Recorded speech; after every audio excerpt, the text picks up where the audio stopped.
Ready, Frank? All right, thank you. Good evening, everybody. Welcome to our regular scheduled board meeting.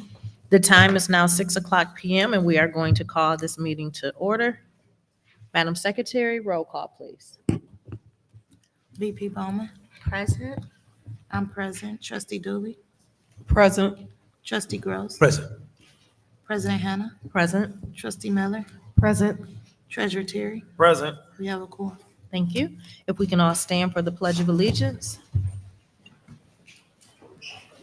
Pledge allegiance to the flag of the United States of America and to the republic for which it stands, one nation, under God, indivisible, with liberty and justice for all.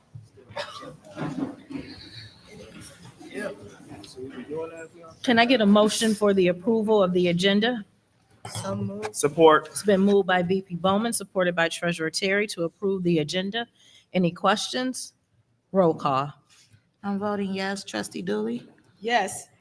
Trustee Gross. Yes. President Hannah. Yes. Trustee Miller. Yes. Treasurer Terry. Yes. VP Bowman. Yes. That passes 7-0. All right, thank you very much. Moving down to awards and recognitions, Dr. Leverett.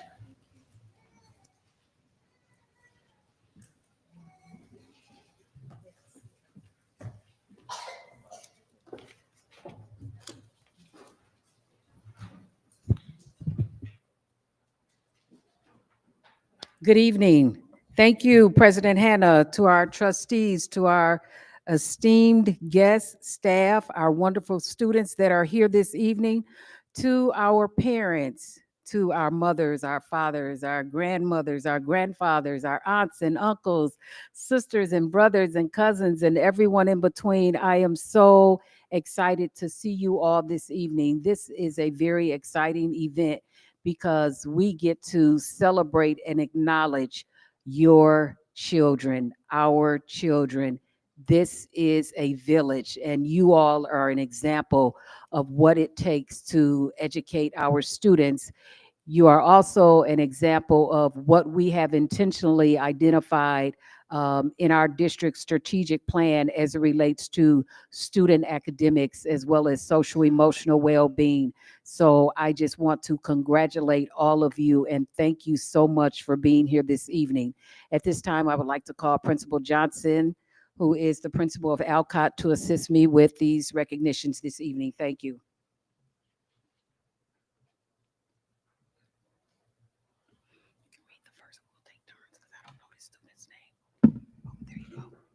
Would you like for them to come up as we Yes, say their please. name? Yes.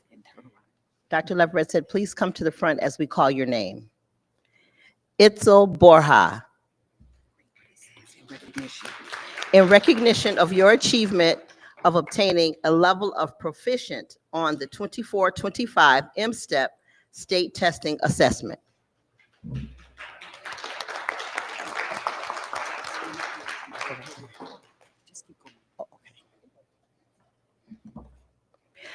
Daniel Harris. In recognition of your achievement of obtaining a level of proficient on the 24-25 M-STEP state testing assessment.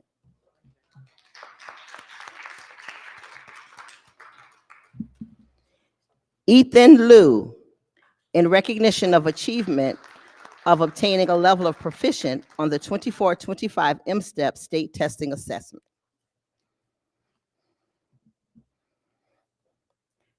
Gabriel Lavelle Dembo. In recognition of achievement of obtaining a level of advanced on the 24-25 M-STEP testing assessment.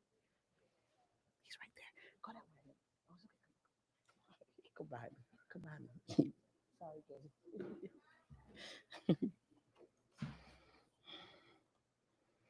D'Angelo Miller.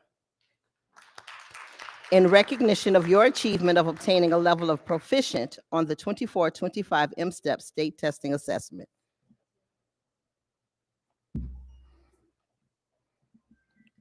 Kang Chi Moore. In recognition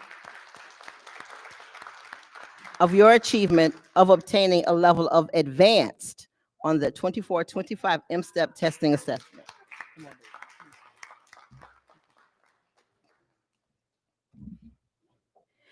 Avon Coates. In recognition of your achievement of obtaining a level of proficient on the 24-25 M-STEP testing assessment.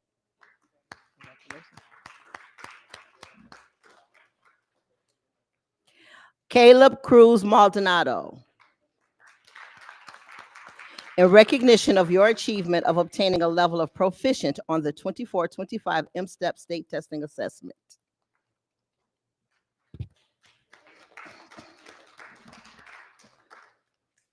And a brother, Josiah Dembo.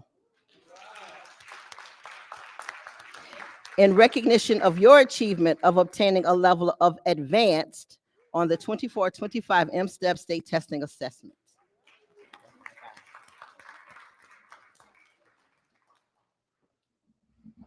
Jose Gomez Flores. In recognition of your achievement of obtaining a level of proficient on the 24-25 M-STEP state testing assessment. And he's Student of the Month.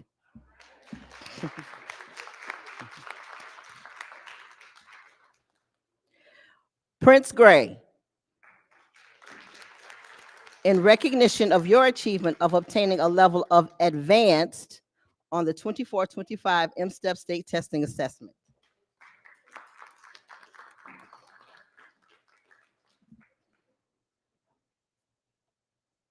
Randy Martinez. In recognition of your achievement of obtaining a level of proficient on the 24-25 M-STEP state testing assessment. I'm not sure Randy's here. Joey Newton. He's here.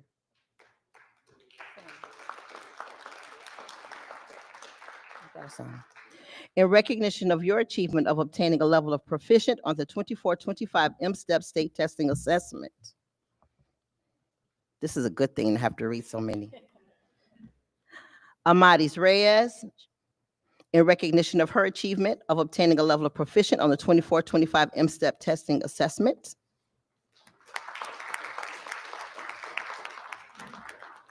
Tahia White.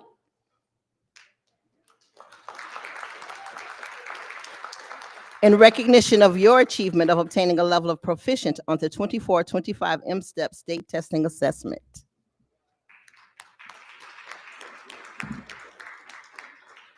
And of course, last but not least, Amaya Wright. In recognition of your achievement of obtaining a level of proficient on the 24-25 M-STEP state testing assessment.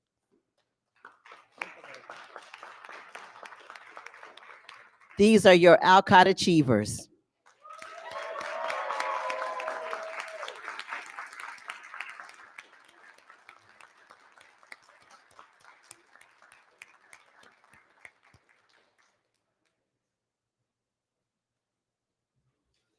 Thank you. Next, we have Mrs. Yvette. Yeah.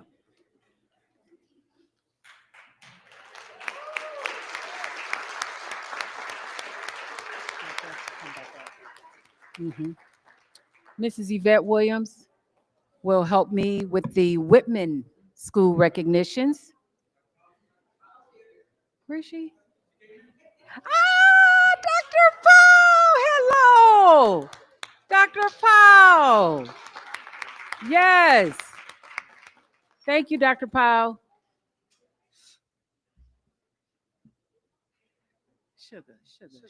Sugar.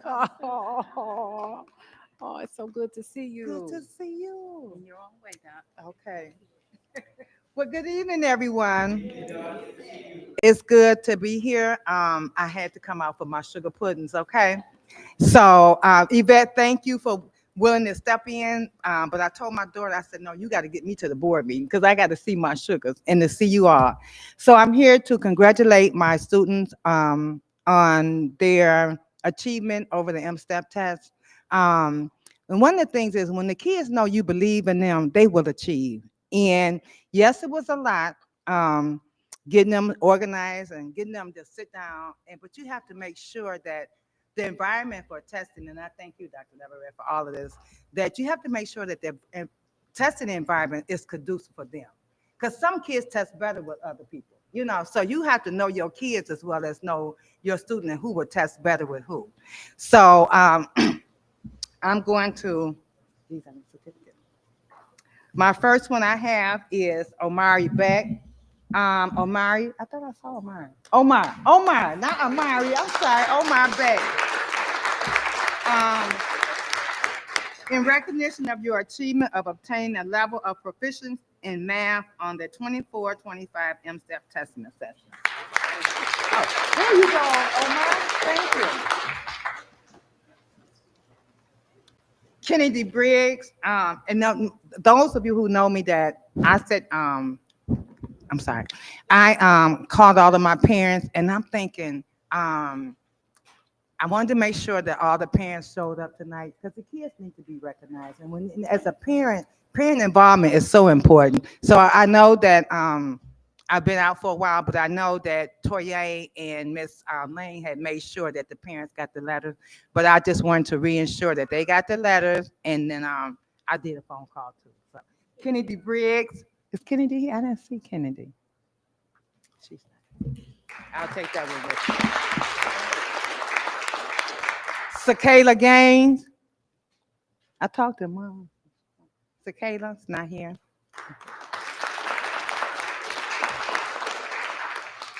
Aubrey McCullen.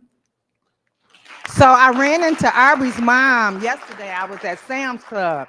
And you know how you go in My Star and you look at, and I'm like, Aubrey not with me no more. So, but then when I saw Mom, she said, well, Dr. Powell, she might be coming back to you. But I want to recognize Aubrey for her achievement of obtaining a level of proficient in math on the 24-25 MSTEP testing assessment.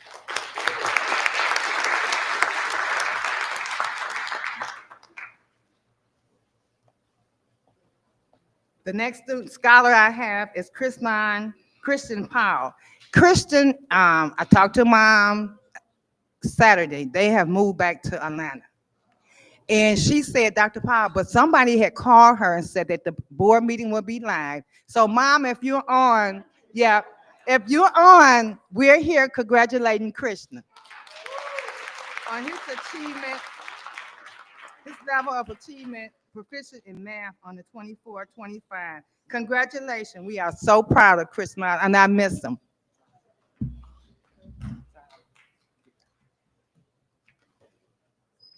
Amari Rutledge. Did Amari? No, he's not here. But I know what they say, so I've got Chastity C. Chastity? I don't see Chastity.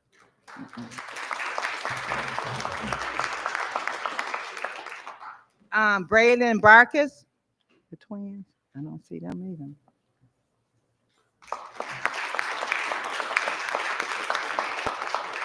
Also, his brother Jalen Barkus received proficient on the ELA 24-25 assessment test. So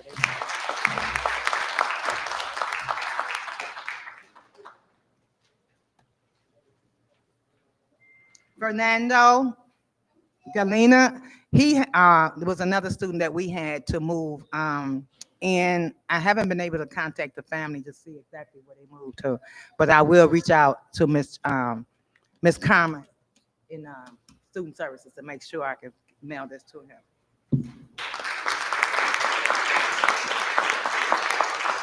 And when I tell you I love my Dexter, I called Mom and I talked to her Saturday, and I said, Mom, please make sure my Dexter be here. So Dexter Dyer, didn't I see Dexter?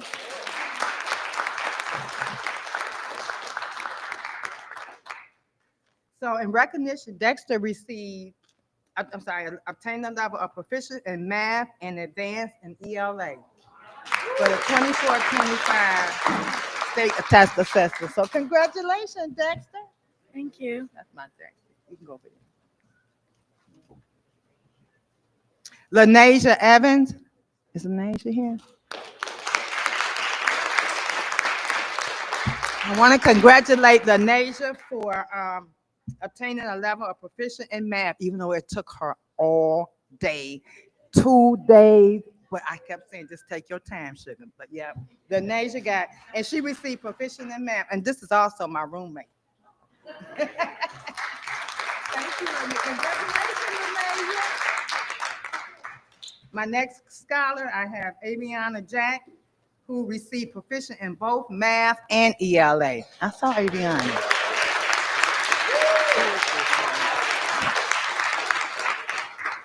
Congratulations.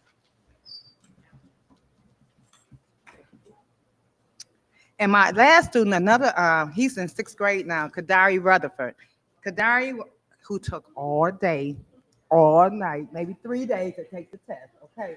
But I didn't rush him. He received proficient in math and advanced in ELA. I think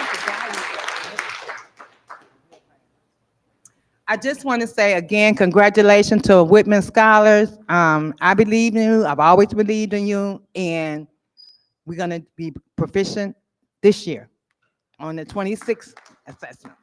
And thank you all for taking time.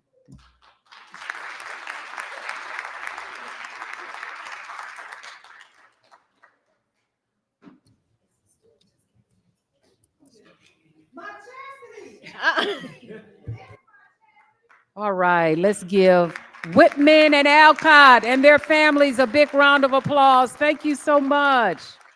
Thank you. All right, board trustees, any comments? Secretary Davis Smith, any comments? I just want to say congratulations to all the scholars. Job well done. Thank you. Trustee Dooley? Congratulations to all of you that exemplified good student achievement. And I also want to say to those that achieve that advanced proficiency, don't stop. But I was especially impressed on those that did ELA, because I was an ELA teacher.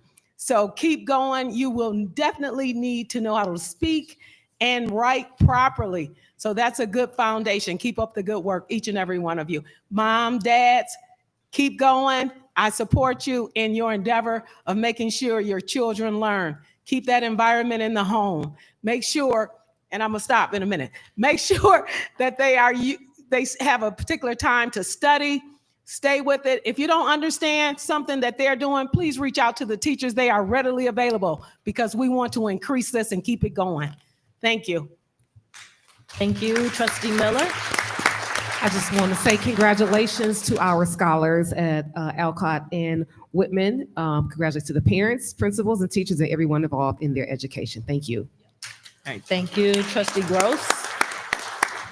Where are all my students at? Where you at? Raise your hands. All the students, raise your hands. What school district do you attend? What school district do you attend? Say it one more time. That's what I'm talking about. Congratulations. Thank you, parents. Thank you. Anybody else?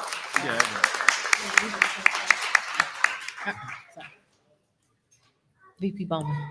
I just wanted to say congratulations to the students and parents. Like, you all continue to make us look good and keep up the great work. Thank you so much. All right, Treasurer Terry. Yep. I also want to add on congratulations as well to all of the achievements and accomplishments. It's wonderful to see this crowd out here today, all the parents that have came out, family members in support. It just goes to show how much love and support they have behind them, pushing them for that education. And it's very important, especially moving forward. So continue to be that example for your peers. Continue to help your peers if you can. Every little bit of help is going to help, achieve and push everyone forward. So congratulations to everybody, and thank you all for the staff that's been helping them, preparing them, getting ready for this test. And as it was said, sometimes it takes you a little longer to get things done, but you got it done and you were successful at doing it. The race isn't always time. Sometimes you got to pace yourself. And I'm proud of all you guys for pacing yourself and getting to that finish line and making it successful. Thank you. Thank you, Treasurer Terry. And parents, again, we just thank you for your support and continuing to encourage your students to do their best. And to the students, thank you for being role models and keep on doing what you're doing. Thank you. And you don't have to stay during the rest of the meeting if you don't want to. You guys are welcome to go.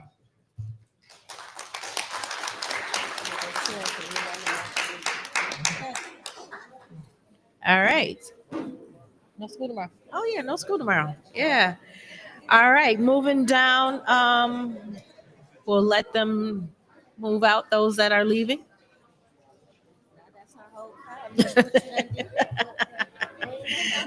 All right. Maybe we should.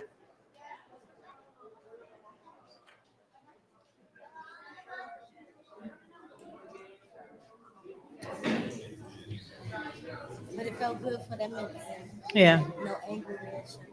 Yeah. Right.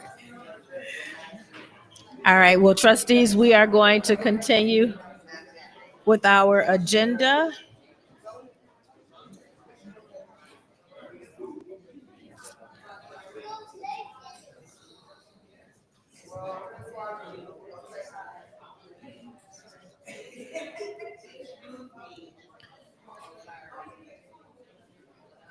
I don't see any elected officials here. Do we have any other elected officials here? We do not.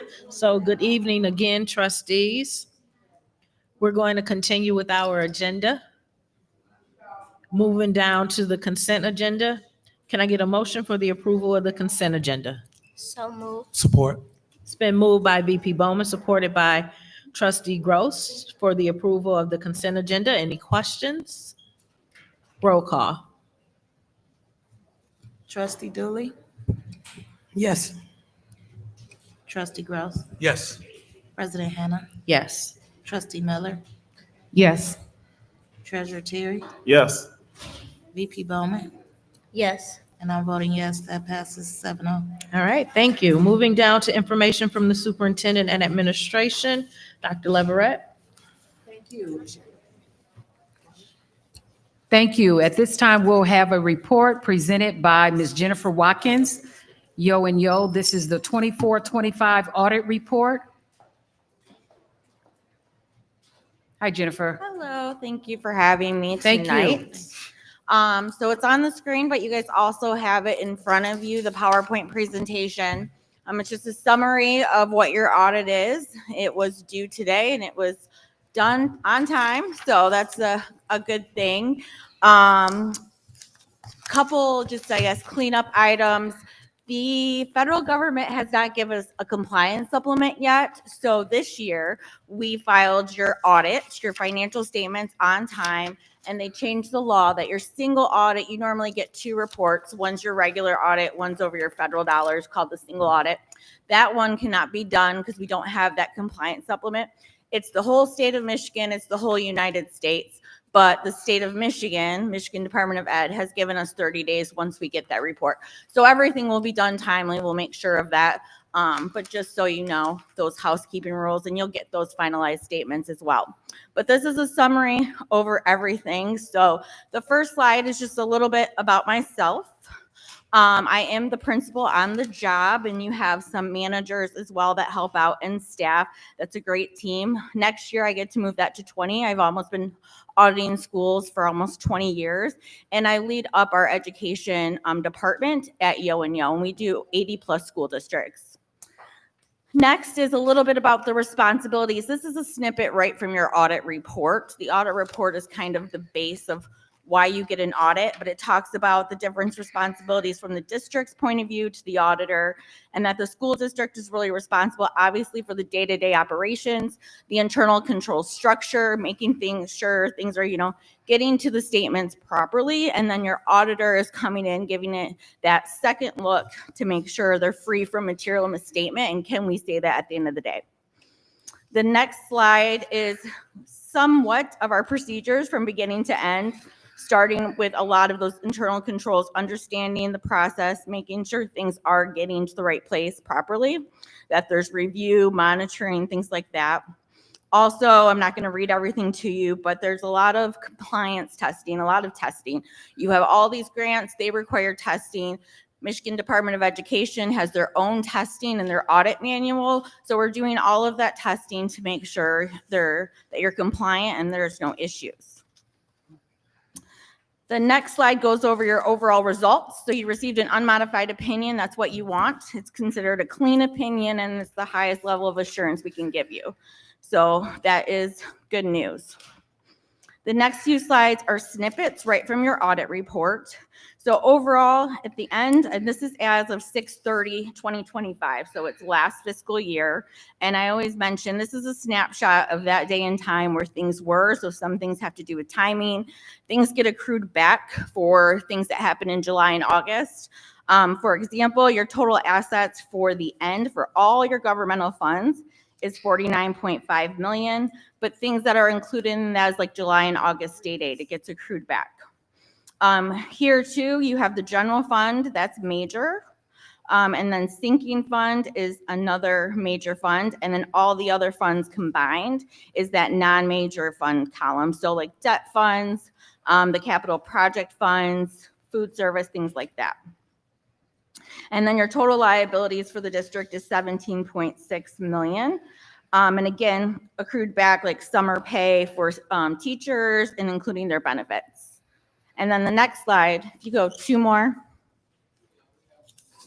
and then the next one. 1 more, sorry. Is your fund balance for the end of the fiscal year. So overall, fund balance was about 31 million. 22.7 million of that is general fund dollars. And then everything else really besides general fund is restricted for some purpose. So if you get money in for capital projects, it has to be used for those capital projects. We're testing that as well. Same for debt service, making sure it's going for debt payments. So general fund's really the only one that you have kind of what they call an unassigned fund balance. As well, in that general fund column, you'll notice there's 2.9 million that's assigned for next year. So it's your original budget that you approved for 25-26 that the expenditures were over the revenue. So we marked that as assigned so you kind of know it's got a placeholder. The next slide is your Before you continue? Yeah. If I may, Dr. Hannah, please tell me, the last column, total governmental funds, total liabilities, deferred inflows, resources, and fund balance. That just says 49 out.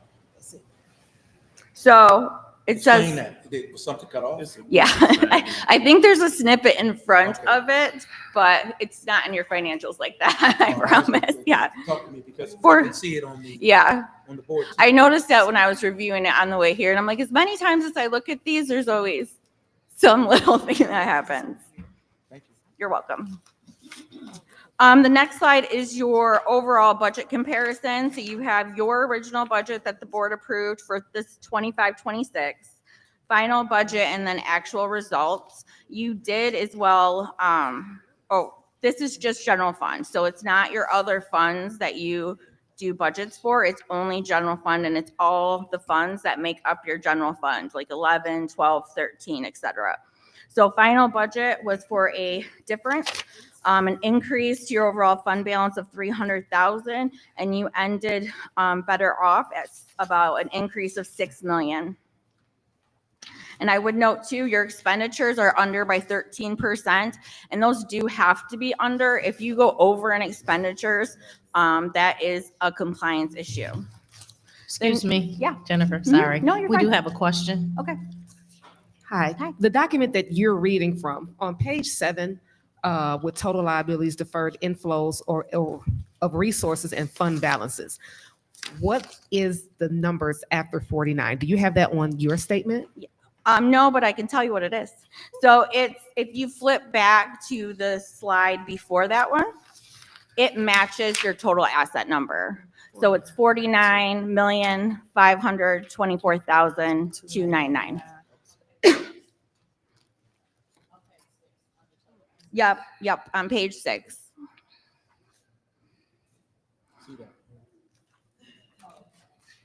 Sorry about that too. And then I will flip over to the first pie chart. So these again are just for general fund dollars, and they're for the 24-25 fiscal year.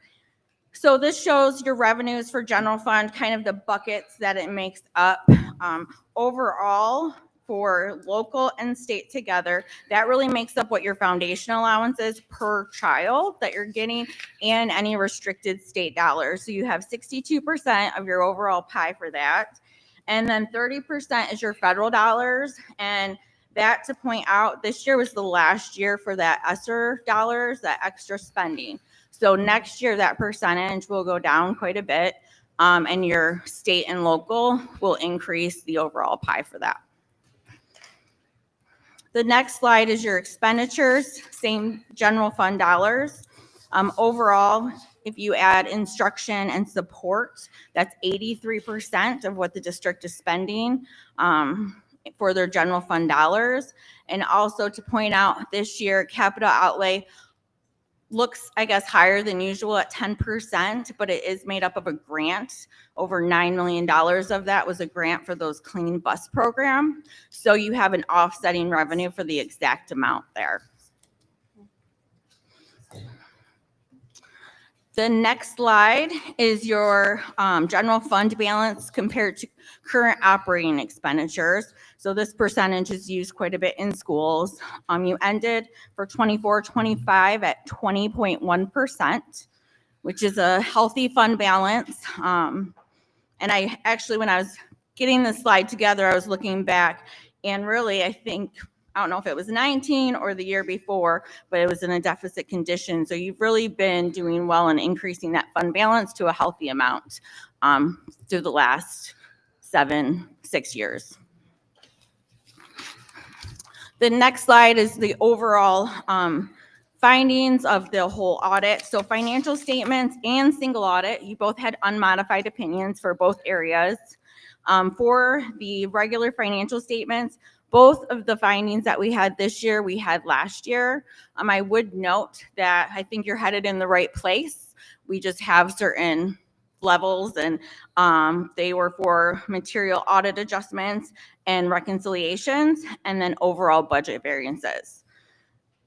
We had no significant deficiencies, and we also noted no fraud, abuse, or anything like that. And in your federal dollars, we test those a lot, very stringently. We tested Title I and Education Stabilization Funds, which is the ESSER dollars. We tested both of those programs as major, and we had no findings in your federal dollars at all. And overall, just a summary, and I'll still take any questions that you have. Throughout the audit, if we have recommendations, things that aren't to the level of a finding, we're going over those with management, and things that from our perspective aren't considered significant, but things that we can do better. We call them management comments. And we also had no disagreements with management, how things should be recorded. We had new implementation of standards this year, which I feel like we always do, which keeps everybody on their toes. But it was overcompensated absences this year, which turned out to be pretty significant of a calculation, but it only affected the full accrual district-wide statements and not your fund level statements that you budget for. I think GASB and the accounting people that are in charge of what I do just try to keep us busy. And then overall, I just wanted to say there was improvements this year related to the findings, even though there was turnover. I think you guys are headed in the right direction with that, and that you ended with that 20% fund balance, which says a lot. And I'm happy to take any questions. Yes. Okay, on page 12, for material weaknesses and non-compliance, and you identified budget variances. Mm-hmm. Can you specifically list what some examples of budget variances are that you determined? So we base it by function level and just overall, and I wouldn't put an exact percentage on it, but normally the budget variance is usually 3 to 5%. And we look at kind of what did you budget for final amount that you're going to increase your fund balance, and you put 300,000, but it increased much better. And there's reasons for that. So I know Property tax, I think, came in a little bit higher than expected. There were some deferred inflows and timing issues last year that caused federal revenues to be more this year. Usually that's a net zero, but because of those timing differences, that increased. And I think some things between, and they might be able to better look at it because we look at just the overall variance, but by function level, things weren't properly put to the right group. And a lot of it does have to do with kind of grant expenditures and timing. But to us, we do it at a certain level, so the variance was just too high.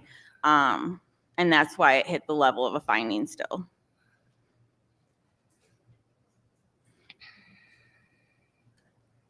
Can I ask another question? Yeah. Still on page 12. The material weaknesses, material audit adjustments, and lack of timely reconciliations.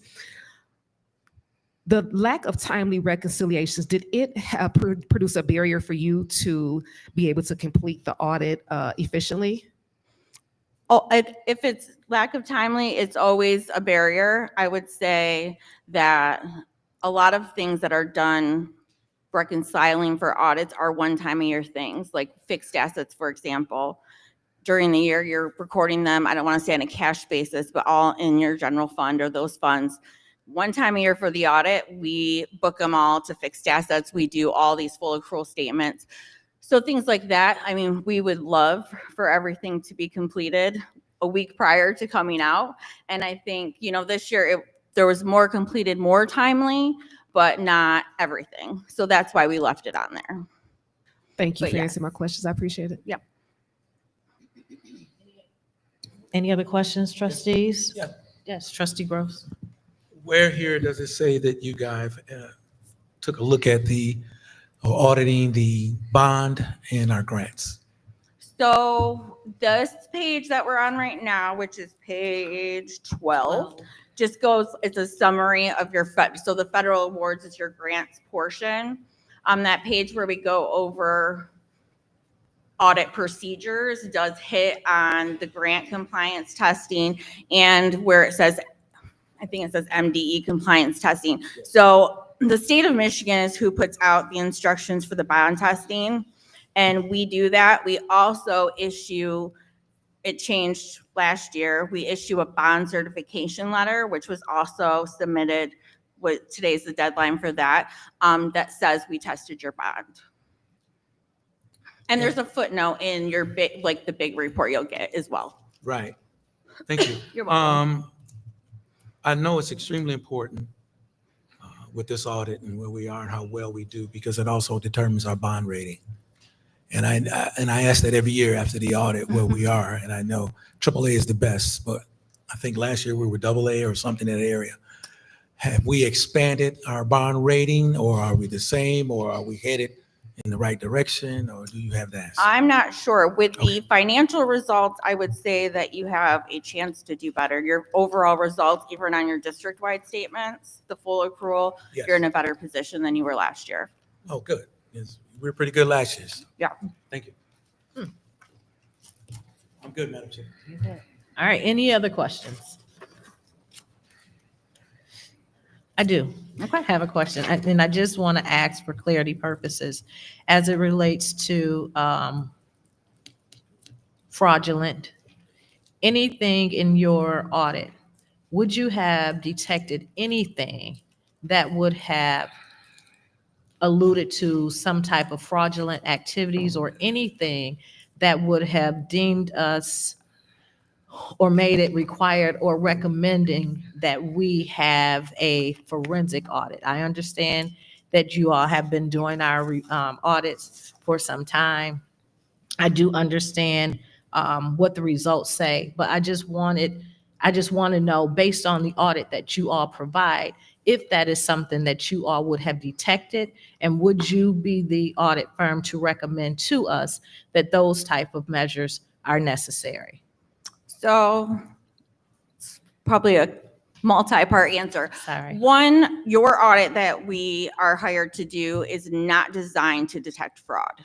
So that's just typically. Usually, I mean, I do some presentations for MSBO on how to detect fraud, and it actually normally comes from a whistleblower or somebody taking time off or change in position. So you may have been detected with a change in turnover of the business office if you had any. Saying that, if we find anything during the audit, and we test bond projects, we're testing sinking fund dollars, we have to test all of those. We test bid agreements to make sure it goes through the proper bid policy. And then we're testing individual payroll and disbursements, especially related to federal dollars. If we see anything that would be that, one, we would take it to a higher level within the district. So whoever approved it, it would be to that higher level. We would notify the board, and if necessary, we would notify Michigan Department of Education. So we found nothing that would give us any indication of fraud, as well as we ourselves would have to do additional testing in that area to come up with, okay, was this a one-time issue? Was it really, what's the magnitude? If there was an issue, or if the board decided to get a forensic audit, we have people at the firm that would do that for you. I'm not licensed in that area. It's a specialized license for that, but we do have a forensic audit team that could do that. But no, we didn't detect anything. Thank you. You're welcome. I do Any have a other question. questions? Yep. On here, you stated there's no significant deficiencies notified. What were some deficiencies that you noted? They didn't have to be significant. I'm just curious. So it kind of goes in levels. We call a management comment a comment for management's consideration. And that could be anything as to outstanding checks on your bank rec that are $100, but they're over 3 months old. And we'll say, management, you need to clean those up. Anything like that, any small adjustment that's made during the audit by the auditors, that's something. The only one we had this year that was written was dealing with the amount spent for parent involvement. So, but that's a carryover grant with Title I. So there's rules on how much you have to budget for that. And then there's rules on how much you have to spend of what you budget. And it didn't meet that in the current year, but there's funding that's carried over to the next year that's spent. So that was noted, and I could get you a list, but after that level is significant deficiency, which is almost, I don't know if it sounds worse by the terminology than material weakness, but it's something that's to the level of, we feel the board needs to be made aware, but it's not to the level of a material weakness. And then material weakness and material noncompliance is to the level of a finding, which obviously the board is made aware of, and that's put in your report as well. So this says no fraud or abuse identified. Point of clarity, I heard you say you didn't even look for some? You didn't look for it? No, we do not design, your audit that you get for your financial statements is not designed to look for fraud. So we're always looking at things with what we call in our CPA, what we're hired to do, with professional skepticism.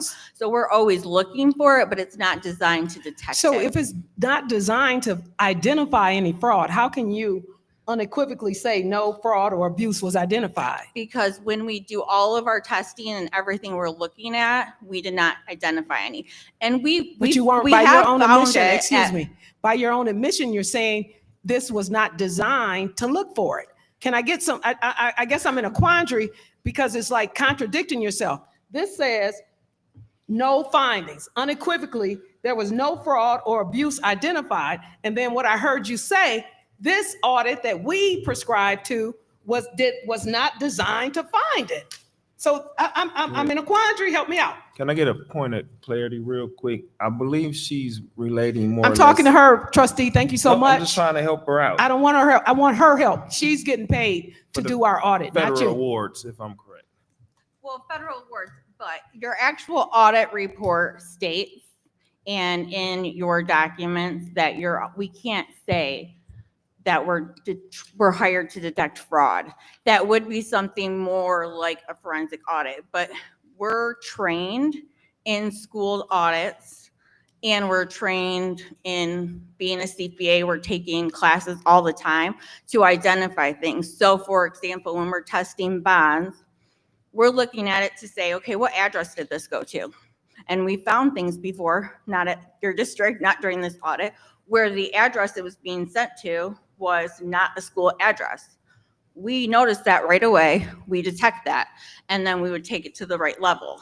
But we're not coming up with tests to look for fraud. If somebody brought it up to us, we have a duty to then as well do more testing, or if we see something, dig into that farther. But we're not going after it. It's just not what this audit is designed to do. It's designed to tell you if your financial statements are free from any material misstatement. So that was kind of my distinction. But if we noted anything, we would let you know. We would notify the board, and we would notify, like I said, Michigan Department of Education. We have to. All right, any other questions? Thank you. You're welcome. Thank you for having me.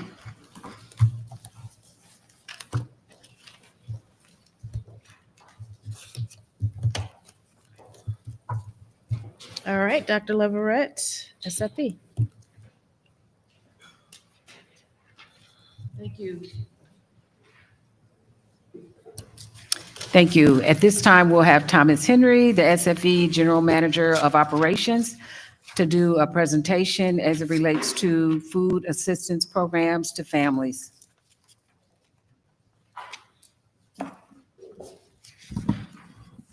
Good evening, everyone. My name is Thomas Henry. I'm the General Manager for the Food Service Department for Pontiac.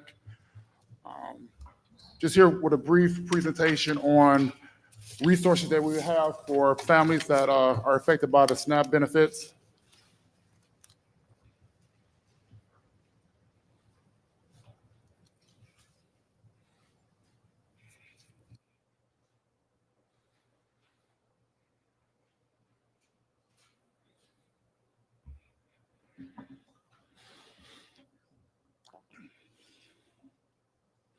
I do have flyers for all the board members up front and some up front too for everybody to take with them. And on the flyers is QR codes for everybody to scan. So the first one we're here is pantrynet.org. It's a place where it's an interactive map where you can find locations close to you. All the places that we resource are close to Pontiac to make it a little easier for people to navigate to get to. This one here can be categorized by pantry, soup kitchens, shelters. Also the ability to select days and distance as well. The next one is Gleaner's Mobile Pantry. So it's a drive-up distribution events, nutritional education. They have access for several links. And like I said, it's the QR codes for each one as well. The next one's gonna be the Oakland Livingston Human Service Agency. Here it's packed with community resources, not just food, it's employment support, emergency utility assistance, foreclosure and homelessness support, and it's veteran support as well. The next one is the Michigan 211. This one here has food and other community resources. You can get help with housing and utilities, clothing and household goods, transportation, vehicle driving assistance, medical services, home visits, and bereavement assistance as well. The next one is Forgotten Harvest. It's providing food 5 days a week. Community Choice Market for guests to select what they need. And it's meat, dairy, and other items as well, not just dry goods. Our next slide is Lighthouse. This one here has food pantries, satellite pantries, and limited home delivery services. It's personal care items, baby supplies, household items, and the shelter and eviction services as well. Our next slide is Oakland Hope. This here has a food pantry weekly, assistance signing up for other benefits such as Medicaid, Social Security, disability, and veterans benefits. And this has an online thrift store to purchase generally used and never used items below market pricing. Our next slide is Hospitality House. This here, you can shop here free twice a month for people who qualify, and they have a distribution calendar that you can look on as well. And our next slide is United Way. They have emergency food and shelter resources, healthcare services, foreclosure and protection, employment services, and financial coaching. So these are all the resources that we have contacted that can be great resources for the Pontiac district. We're also trying to partner up with the district to provide snacks that they can take home after school as well, just making sure that we qualify for that grant. And then we do have after-school programs like Accent, Project Excel, and then once we get tutoring going on as well too, that'll be another avenue for kids to have a third meal of the day as well too. Any questions? Trustee Gross? Thank you. Good evening, my friend. Good evening, sir. Thank you for this information. Dr. Leverett, if we can, if at all possible, because we know what's happening in Washington, D.C. as it pertains to food for the community. If we can place these resources on our website so parents can go to them. Plus, I'm sure there are churches too. I know Trinity does, where food is passed out through the week at different churches. If we can get those, anybody has a knowledge of those churches and the dates and times where they pass out food, because it's extremely important with the SNAP program and what's being done there with the shutdown in Congress. So this is extremely helpful for our children and especially our parents. So thank you for providing this information, and let's put this on our website along with the churches that are also helping with the food. Thank you. No problem. Thank you. Thank you. Any other questions or In comments? addition to these services, there's a program called Meet Michigan Energy Assistance Program. That program has reset for the fiscal year. Those persons that have a DHS case, they are entitled to get $600 per utility as far as DTE and consumers energy. They must go to the Department of Human Services and request an SER. That's an application for emergency assistance. It has reset. You can get $600. You must have that. In addition, Christian Community Response Team, CCRT, located at 53 West Huron in the city of Pontiac, assist providing assistance with to keep you from being evicted. They also help you with security deposits, food, clothing. So that is another resource that can be added to this list. Again, I encourage all of you to go, I'm speaking to the audience out there, to go and get that $600 per utility. You are entitled to it. Okay, any other comments or questions? Thank you very much.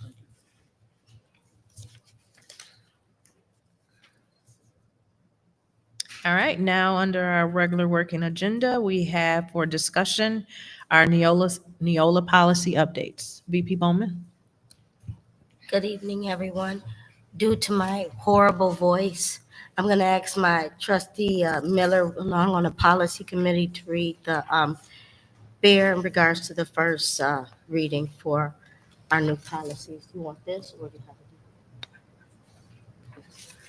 Okay, good evening, everyone. Thank you, VP Bowman. Today will be the first reading for Neola policy updates. All right, the background and rationale. School board policy served as the foundational governance framework for district operations, ensuring consistency, legal compliance, and transparency in decision-making. The Neola Policy Service provides comprehensive, up-to-date policy recommendations that are aligned with federal and state laws, as well as best practices in education governance. As legislation and educational standards evolve, it is essential for the board to routinely review and revise its policies to maintain compliance and operational effectiveness. Neola's policy updates incorporate recent changes in state and federal laws, judicial decisions, and regulatory guidance. Updating the board's policies accordingly ensures that the district remains compliant with current legal mandates and reflective of sound educational practices. The policy committee and administration have reviewed the proposed updates and are recommending that all of the proposed updates as listed below be adopted by the Board of Education with the noted modifications and option selections as presented to the Board of Education in final form today. All right, it is a recommendation of the Policy Committee and Administration that the Board of Education approve the following updates from Neola as presented in final form today. Policy 2210, 2412, 4162, 5120, 5460, 7541, 8300. Thank you. And further upon, we'll get a date for our next policy meeting coming up here. We'll get up some dates out to you all. Okay, thank you. Thank you, Trustee Miller. All right, next on the agenda is our curriculum and instruction. Dr. LeBret. Yes, at this time. Oh, excuse me. At this time, I'll turn it over to Dr. Devison. This is the curriculum. I skipped finance. I'm sorry. I put my page too soon. All right, finance updates. Sorry, curriculum and instruction. Right. Thank you. All right. So, as promised, the business office is presenting a condensed version of the year-to-date statements through August 31st. So we're 2 months through the year. And then as we had indicated, we anticipate then for our next board meeting to have through October 31st. And then what we are on track to do is to present monthly financials at the second board meeting of every month. So that's where we're headed. So we'll briefly go through these. So the first slide here is our general fund cash balance at August 31st. And as we can see, at September 1st, which is that first column, the very first line, we had a $29 million general fund cash balance. When we roll for the 12 months and we go to the bottom there at August 31st, we have a $24 million balance. However, we've remained consistent because of the fact we paid our tax anticipation notes off early of $4.5 million in July, where in the prior year we paid those in August and September. So overall, we're keeping consistent throughout the year at a level that we need to in order to move forward through the year. And then if we move to this next slide, this is our general fund budget to actual through August 31st. The budget is the annual budget. So that's our annual budget, 12 months for the year. And the year to date is just 2 months through the year. So you're going to see some variances that, hold on, let me just get one item that I'm going to speak to. So your local is your property taxes that come in. So your bulk of that is your summer taxes, that the school district taxes, millages are captured. So that's going to be a little upfronted, and that's why you're at 23%. The state funding there is basically consistent, 2%, 2 months through the year, and that's going to be your state aid formula, at risk, special education, and GRSP. So that aligns through the year with the annual budget. Our federal funding, that's a little bit higher as well at 26%. And a lot of that has to do with the grant funding that we received for the second fleet of electrical bus vehicles coming in early that will pay for that second fleet. So that's why that's at a little higher amount, as well as our Title I, Title III. So that just doesn't always come in consistently when you're looking at the annual budget. Other financing sources, again, that looks a little low, obviously, at 0%. But what that actually, the largest point of that is we issue our tax anticipation notes at the end of the summer to get us through the summer. So a lot of that involves around that. And then also we have our ISD and food services and some other grants that come in, as we move through the school year. So that's why that's at a lower level. So currently, total revenue is at 16% of our annual budget. If we move to our expenditures, you can see that salaries, benefits, purchase services, supplies are all running, consistent to where we are through the year. we're at 4% to 8%, which is our first 2 months. School hasn't really taken off yet. So that remains, at a consistent level to where you would have been at in the prior year. Then when we move to debt service, that's at 78% of budget. But the reason for that is, as I mentioned, our tax anticipation notes of 4.5 million were paid off early. So that's a large portion of that. The remaining amount of that to get us to our full budget would be for the bond series debt, which we're paying in October of 2025. Again, not a consistent flow, but that's why the variance you see there. Capital outlay, that one is at 0%, but again, the second a large part of that budget revolves around that second fleet of EV, electric vehicle buses, which we have not outlaid yet. That happened in September. So that's why we're behind there. And then some of our other capital funding for this fiscal year that's slated for general fund has not occurred yet. So that's why we're at that place. A lot of our capital outlay happens during the summer months when school's not in session, so it's not disturbing the school year. And then other, really with other, that's really at a level 3% that stays consistent with the school year as well. So that we're at a good spot as well and be consistent to last year. So we're only at 7.3% of our annual budget in total expenditures in the general fund, a surplus of $598,000, which means we're maintaining our fund balance throughout the year, which is important. All right. So if we move to the next graph. Oh, this is basically what I just went through to explain, but you can look at that. Everyone has a copy of that, but it really gives you insight of what's coming in through each category and, so that you have a good understanding of the dollars that are funding us in each of those categories, as well as where our expenditures are housed. This is basically this is the pie graph that the auditors had gone through to show you your key sources of revenue in the general fund, and then also our functional expenditures. Where do our dollars go? Obviously, the majority of our dollars are going to go to instruction to support our children, and that is consistent. The revenue sources will become more aligned in what was created for the annual budget. Right now, as I indicated, our property taxes are a little ahead in federal taxes, so that's why. And those other percentages will grow throughout the year. But we still wanted to list the different categories that make up all your funding. And over on the expenditure side, we see all our functional spend and where our dollars are going.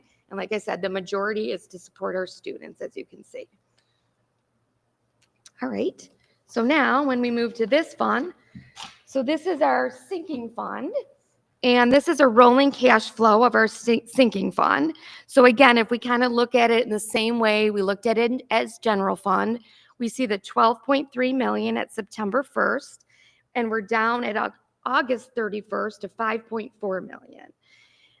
As we know, our sinking fund basically is to maintain our school for our students, and it's for building improvements, repairs and maintenance, renovation, site improvements. It allows us to avoid debt, which has costly interest that, we'd have more dollars going towards. So obviously, this is what this measures and making sure that our sites are where they need to be for our students. As you can see, why we moved from 12 million to 5.4 million, you can see we have the majority of our capital outlay in the later of the year, April, May, and June. You can see those expenditures on that line because that's really when that ramps up because of the students not being in class. And then if we move to the next slide, this is our fiscal year 26 sinking fund, the annual budget against year to date. So again, property taxes are at 24% because again, that's that summer tax bill that's starting to filter in July and August and September. And then, so we're at 23% of budget because of that. When we look down at our expenditures, we're only, really the key is our repairs and maintenance and capital, which has a budget of 7 million. That 7 million is really slated for our elementary schools because the middle school and the high school really is coming to a closure. So that's what that's there for this year, and that's what that's targeted for in the budget. And then if we move to the next slide, this is a new slide I think that we've presented. This is this is a cash balance report of all of our funds in one place. So as we just touched, the first part is your general fund, which we already discussed, that $24 million. And then below that are all of our other funds. If we move to the right there in that summary, we can see the general fund is 24 million.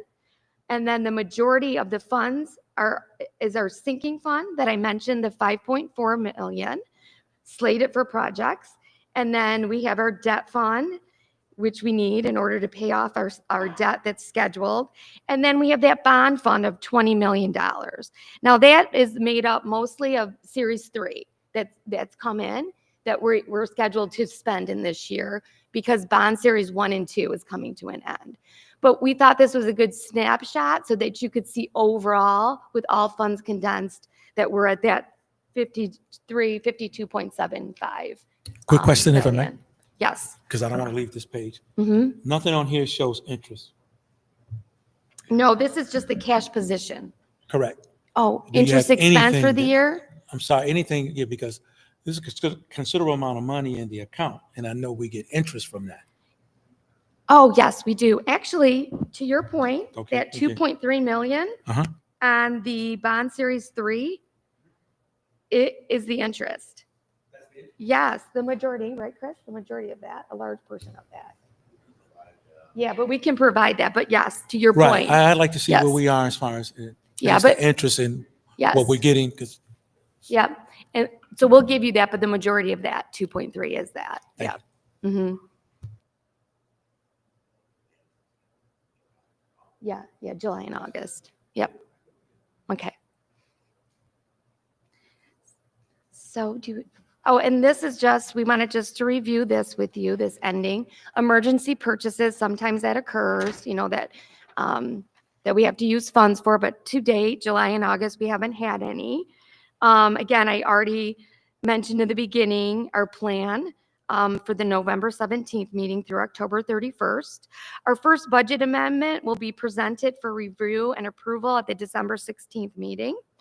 And then again, as I indicated, that we will, stay on track then to have monthly financial statements at the second meeting of every month.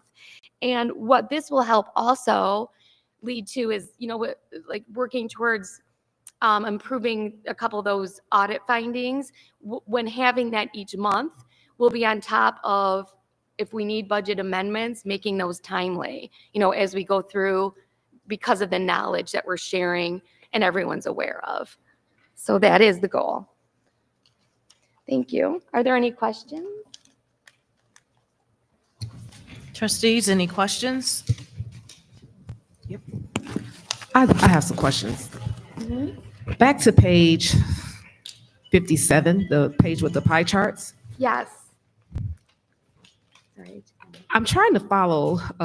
Yes. We can go with the pie chart. The colors are a bit blending. So what I'm seeing, I'm trying to get a actual of the percentages of where our cash flow is. Is there a version of this where it breaks it down with numbers, or is it just a pie chart that's being presented? Like, for example, here, I'm thinking this is light blue at 1%, and that's athletics, and then the 0%, it looks like fiscal services, or I don't know if it's debts. I'm not sure because the colors are quite similar. So I'm Okay, so curious. maybe we should change that, adjust the colors. But yeah, this is basically just, it's color coded for your expenditures to date. And the majority. Some of the expenditures wouldn't have occurred, the ones that are at 0% for July and August yet until the school year. So which one are you? Well, this would be now help me understand. These are expenditures the year to date for school year of 2025, 2026. Yeah, but just July and August. Okay. Yeah, just July. Okay. It's not the budget. I understand. Okay. Yeah, it's just July and August expenditures and then July and August revenue. So it's just Okay. 2 months. Okay. And obviously these pie charts will change. Mhm. And we can bring in the budget too, as a pie chart for comparison as we move forward. Okay. Thank you. Okay. Any other questions, trustees? This information will also be included in the report to give us the full. Yes. That's in the next one. Yes. Yes, it will. Remember you told us. Yeah. You would have to complete one time. Yes, complete one done, and we're going to have that run through October 31st, so we'll be up to date. Yeah. Okay. Anything else? All right. All right. Thank you. All right. All right, Dr. Leverett, now moving down to curriculum and instruction. Thank you. At this time, I will turn it over to Dr. Devison. She has with her Dr. Charman, Mr. Carafa from ITA, International Technology Academy. The curriculum and instruction will present updates from every school throughout the school year and next steps for instruction at ITA. Dr. Devison. Good evening. As Dr. Lever has already stated, we have Mr. Carafa and also Dr. Charman. Just wanted to let you know that we're still trying to maintain our transparency at what's going on in the building. So we're in the end of a cycle of POC number 1, and that's the data that's going to be presented. Every time that we present, the goal is to present some form of data depending on where we are. POC number 1, POC number 2, and we're being specific about that. But one thing that I would like to celebrate with ITA is that we did start the project-based learning at ITA this school year. So we had the summer where we did the project-based learning. And then again, want to celebrate Dr. Charman and also Mr. Carafa and also Mr. Upton, as they have been facilitating the project-based learning on the professional development days at ITA. So if we could just give them a round of applause. And I'll turn it over to them.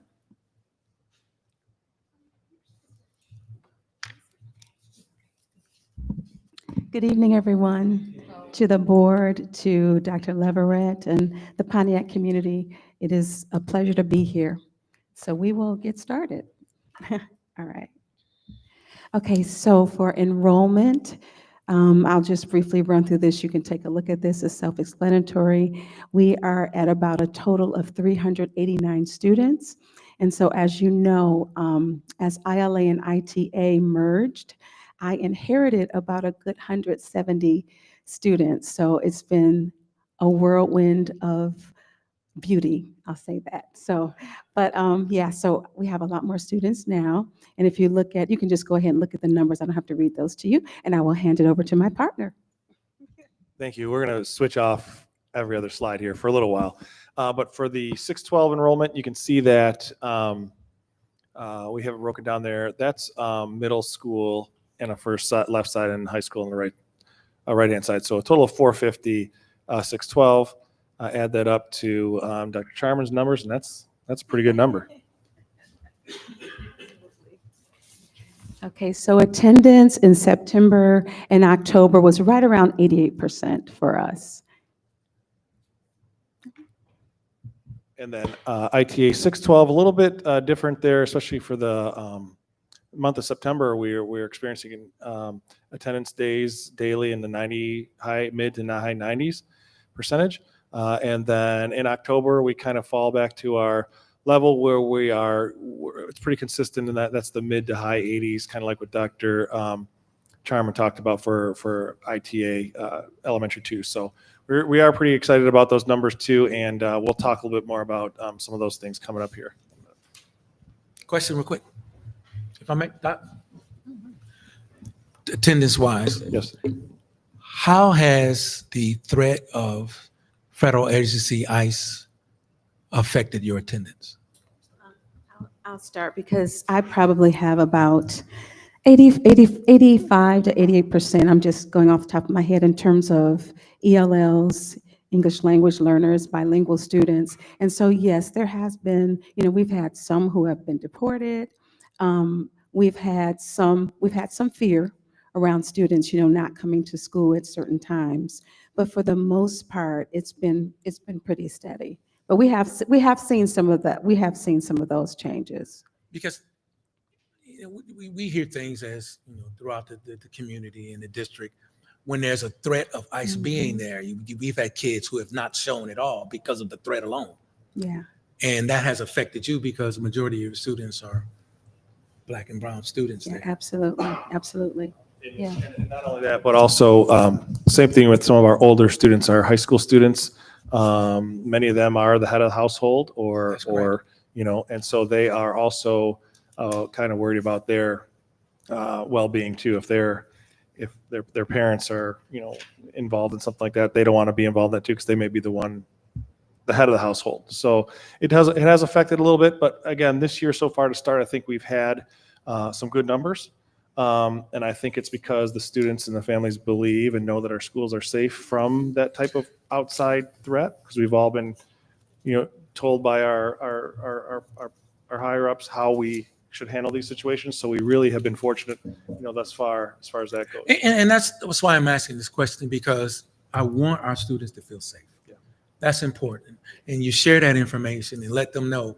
And we have to continue to keep that information out there, because this threat has not left us. 100%. It's not even here yet, really. So thank you. And that's important. One other piece I wanted to add to that is another way that we're keeping up on the attendance this year at ITA is through an attendance tracker we use, which is something that we use for all of our teachers. They have a daily attendance tracker they look through, and when students reach certain thresholds of absence, we are alerted. So at the 3-day mark, the teachers are alerted. Well, they would know because they're making the marks. They would make a phone call to the parents and have a conversation. At the 5-day mark, it alerts our secretaries, who will then send notification. At the 7-day mark, our counselors will then meet with parents or talk with parents. And at 10-day, it's the meeting with the principal and counselors and teachers if need be. So we haven't got any, and we're close to the 10-day mark for anyone yet, but last year we did have some of those conversations and we felt like it was working. So we're continuing this year with that attendance tracker at ITA. So we're hoping to keep that attendance up there. Yes, and same here. And I stole that idea from my partner. So we're doing the same thing at ITA K5 as well.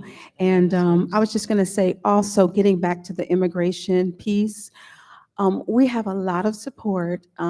I have 2 Spanish teachers. We have ESL tutors, an ESL team. Actually, I gained an additional ESL teacher this year. First, it was just Peggy Barker. And then my first grade teacher from last year, Mrs. Batir, went through the training for Project Seed. Now she's one of our ESL teachers. So there's so much support. And of course, Carmen Guzman is a very, very strong support. And so Dr. she has. Alizea too. Yeah. Oh, absolutely. And so they have beautiful, beautiful relationships with our families. So they do feel safe. I mean, we'll hear concerns, but we partner so much and our families do feel safe. And I will say with our attendance platform, MyStar, it does alert us, I think, once it's under 88%. So we've only had 2 days so far where it was under 88%. And sometimes we look at attendance and half days. Sometimes parents are like, I'm not going on a half day. So we're going to be looking at how we can ensure that our students are here all the time. Okay. Oh, no, that's me. Okay, all right, okay. I hate to just read off of slides, but I will do that quickly because I'm a quick reader. So when we think about our goals, K5, overall, iReady data for ELA shows that most students struggle in the area of vocabulary development, which impacts comprehension of both literary and informational text, as well as critical thinking. And so that's one area that I really want to focus on is vocabulary development, because what happens is that if students are unable to understand vocabulary, whether it's academic or literary, they can't make sense of the text. And so we can't expect them to critically think about something they don't understand. And so that's one of the areas of focus this year. Even as I spoke with teachers with their individual conferences, we call it what IPGP, Individual Professional Growth Plan. And so we meet with all of our staff every year. And I've been had some of my staff talk about focusing on academic language, because sometimes there's a disconnect between what happens on iReady. We'll have students on grade level, but it won't translate to MSTEP because sometimes it's just that gap in understanding academic language. Does that make sense? You know, so for instance, in math, they won't understand sometimes if you say quotient or product, they're accustomed to 2 times 2 equals what? But please, you know, we're going to focus on that type of language so that when they see it on MSTEP, they can recognize it. And so, and then I'll go down to math goals. Struggling in areas of numbers and operations as well as algebraic functions. I will say this, when it comes to math, you know, I taught ELA and music and arts. So, I mean, I did receive A's and B's in math, but I'm not a math expert. So I always like to consult the experts. So I did speak with one of the math coaches and I said, could one of the deficits be math games? And we have a curriculum, but teachers are not necessarily using the math games. And so some of those things, it just takes practice. And so that's something I really want to do, leveraging the math cycle, the coaching cycle, and really focusing in on those math games because practice, the more they do that, the more it will become second nature to them. So just didn't want to read all the slides. That's kind of a summation. I have a question. So since you have identified these areas, using best practices, what comprehension strategies have you decided to employ? You know what I will do is I'm going to talk to my staff about that. And when I say that is because I could come up with some ideas, but I want my staff to have input on what makes sense to them because they're with the students every single day. So yes, we want to deal with, in the classroom, I've dealt with Freyer models, things like that, but I want to talk to them and say, where do we go from here in terms of academic vocabulary with our students? Does that answer your question?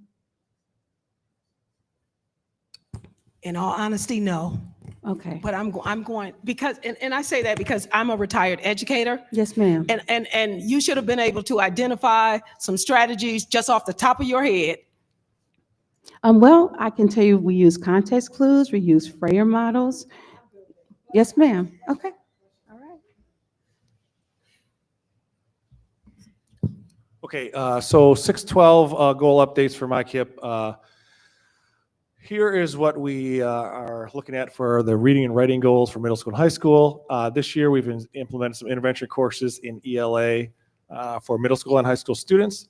Our data, which we will actually come up here in a little bit, showed us a decrease in student performance in 6-8 and 9-12 since the spring of last year. So we're looking at kind of that summertime maybe drop off or summertime, where sometimes students lose a little bit over the summer. So these are the tests that we take here. So our iReady test and things like that, our iReady or NWEA.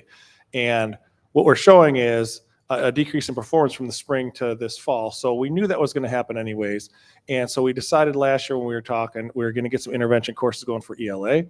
And then also what we're doing is in our PLCs, our staff are bringing to them the most up-to-date common formative assessments if they have them.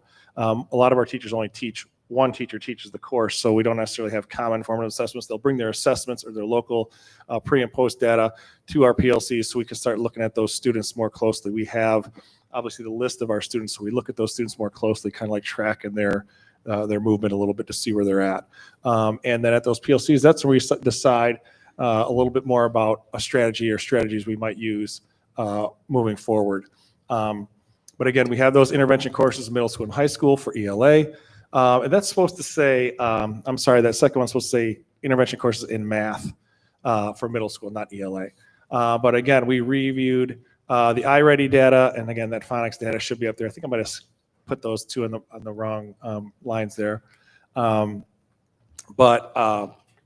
we looked at some of the data for iReady and MAP data for math as well, and it showed that we did need math intervention. So we are also intervening in math and small group instruction for our students in math competencies for our ELL. So our ELL students, our English language learners, are also being remediated, I guess you could say, in math and of course, obviously the reading and writing when they're in their classes with our additional supports. Now this year we do have additional ESL teachers. So we have 3 teachers at the middle and high school level. So this board approved from the summer studies a new track of learning. No one transferred that same curriculum over to now because we just got it to bring and improve scores. I guess I'm in my mind, I can't conceive how we're not already going into this with a developed plan. This is nothing new. You guys are teachers just like I was. We PLCs. Let's start to look, let's work backwards. Let's do backward design. Where do we want our kids to be, our students to be when they leave here? We want them to be productive citizens, intellectually sound. So now, how are we going to get there? That should already be, well, that is the curriculum. plan. I mean, what we're doing is we're reviewing this data in every PLC we have. In our monthly staff meetings as well, we do it. We use our staff meetings more for PLC and data now than for house cleaning items. So my thing is, you're continuously saying we know we're in a failure state, and then by your own admission, we continually fail. We're decreased in learning. My question to you, and not you personally, I'm talking about you as overall instructional team. You must create a comprehensive plan that can be implemented that will support academic achievement. Now, if you don't know how to do it, I'll come help you. Because this is ludicrous. I'm passionate about please continue. Delivering instruction to the students, and I really will try to make my schedule to come, because even with the PLCs, the instructional learning cycles, you have goals. We know where we want to get the kids. We know what we're looking for. So not to have a strategic plan in front of you is unacceptable for me as a board member, more specifically as a teacher. And I'm so glad I don't have a student in the district right now. Well, I would just like to address some of that. We are definitely, when you talk about PLCs and professional learning communities, this is something that we do across the district, and it's something that we are constantly growing. All of us have a growth mindset. We're constantly growing in this. And so even at the district level, we streamlined what that looks like.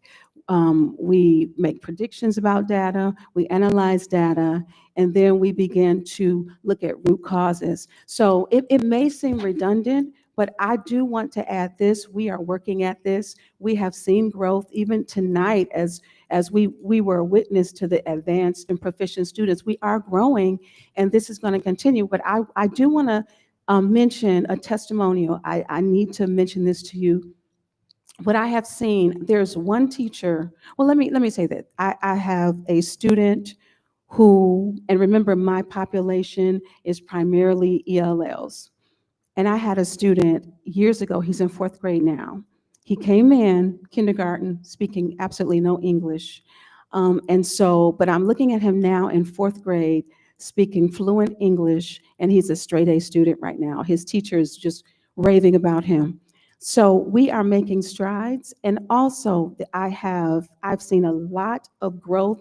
When we talk about the PLCs and analyzing data, we have to keep at it, and we're seeing growth. Like I said, you saw it tonight. But what I will say is something that I think will be a game changer is that, and this comes from a testimonial of watching my teachers. And that's why I say I always go to them like to me, they're the experts. Not that I haven't been in a classroom, but I always want to be collaborative with my team. And so there's one particular teacher.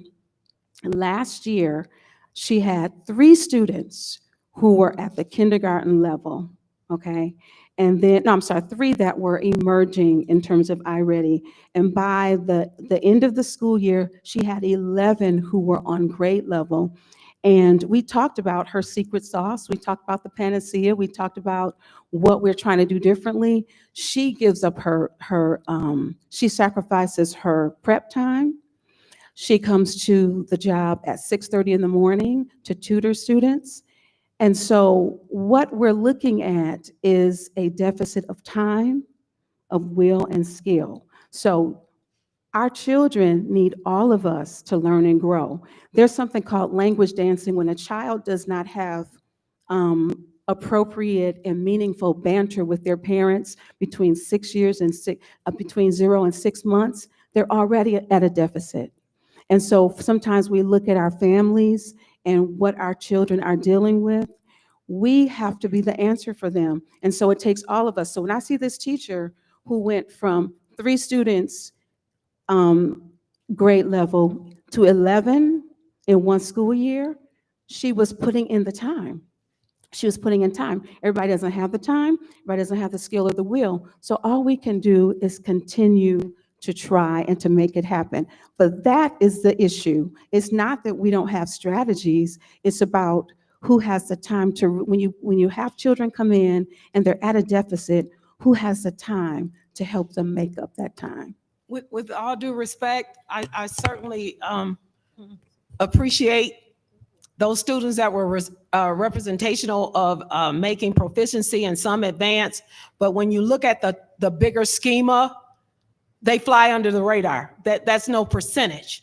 And then this should be a wake-up call for the district to move past that impasse for our teachers and ensure that they are getting the pay, they are getting the support, they do have the resources. We will not move the students' data, academic achievement, and it has to be sustainable with this pace.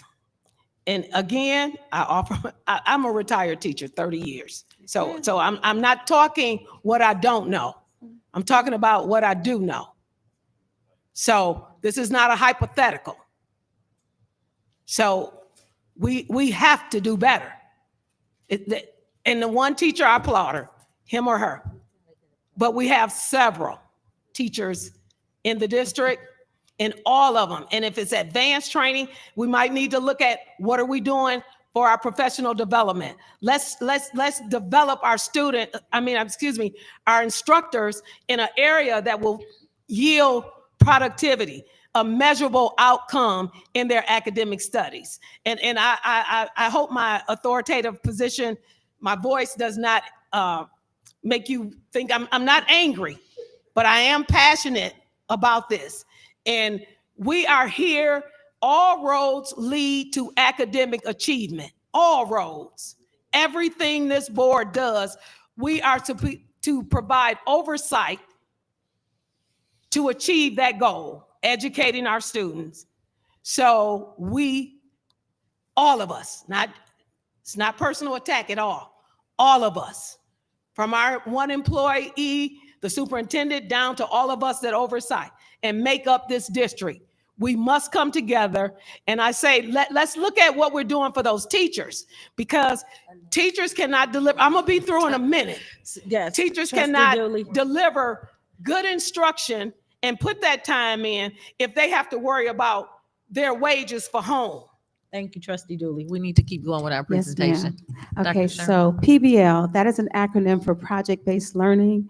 And research shows that with project-based learning, students retain more. It covers those 4 C's of 21st century learning, which is what?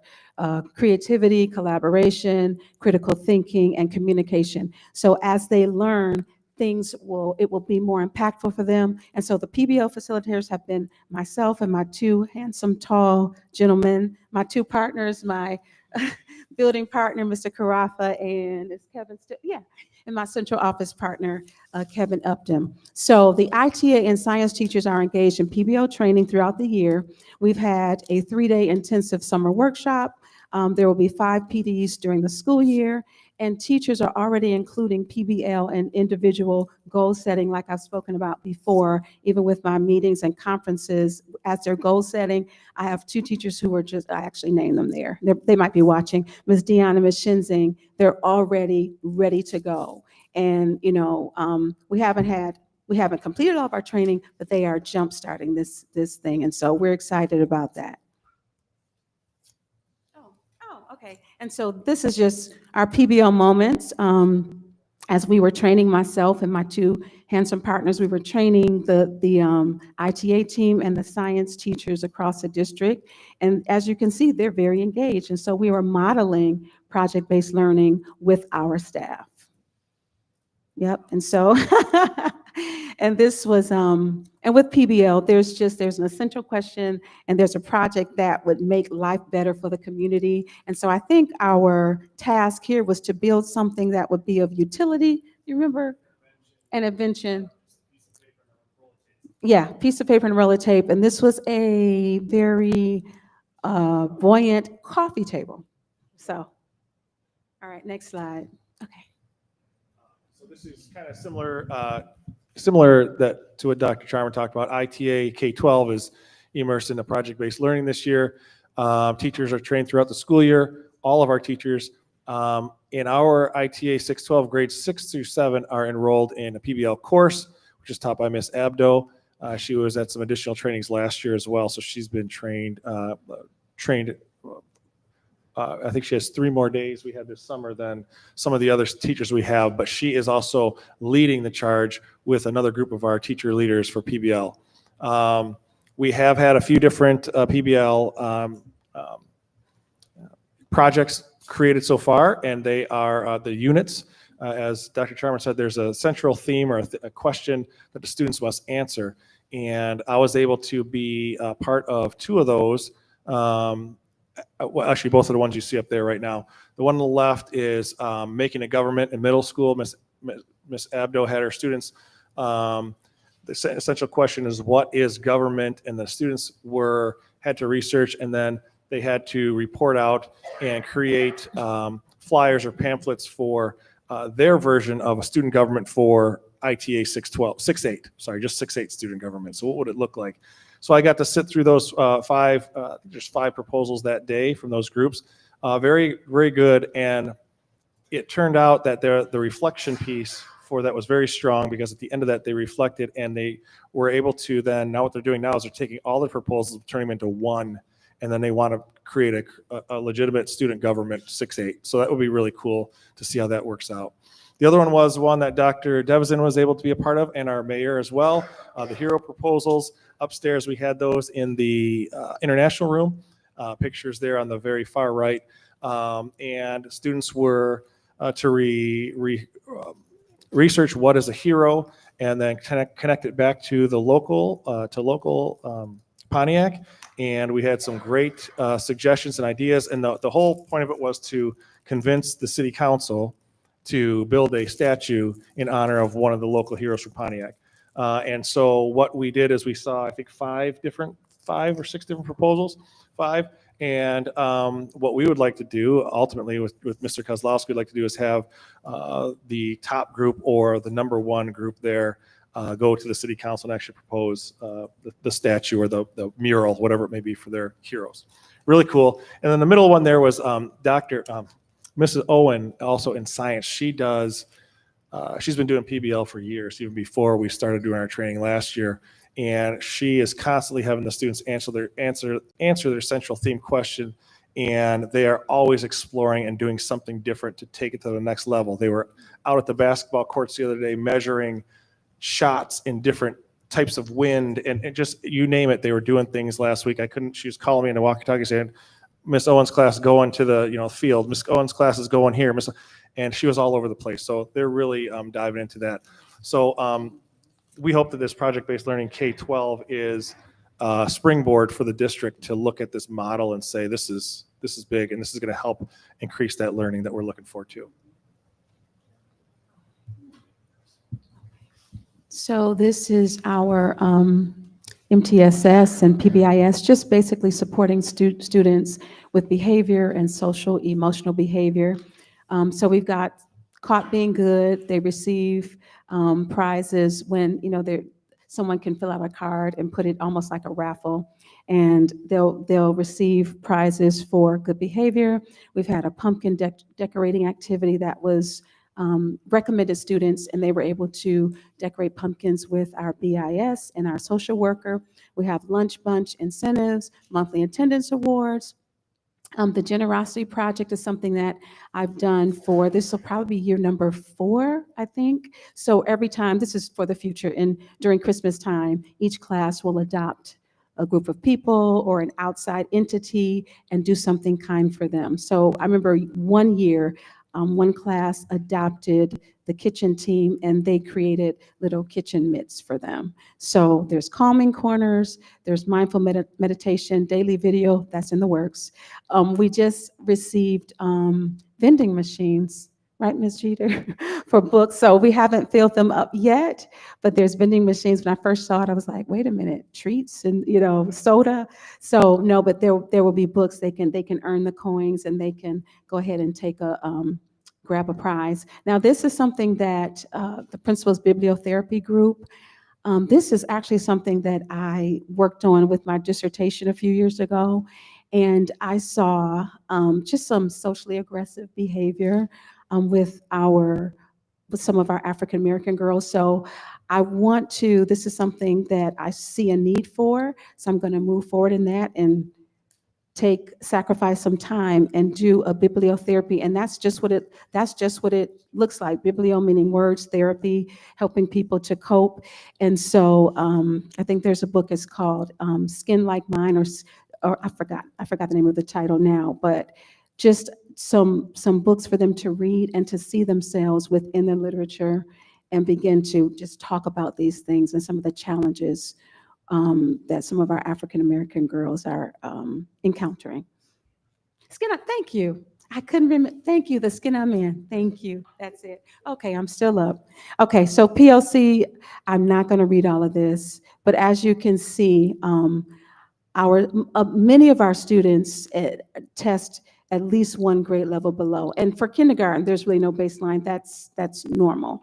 And so, but I do know that one of my kindergarten teachers says it's so much.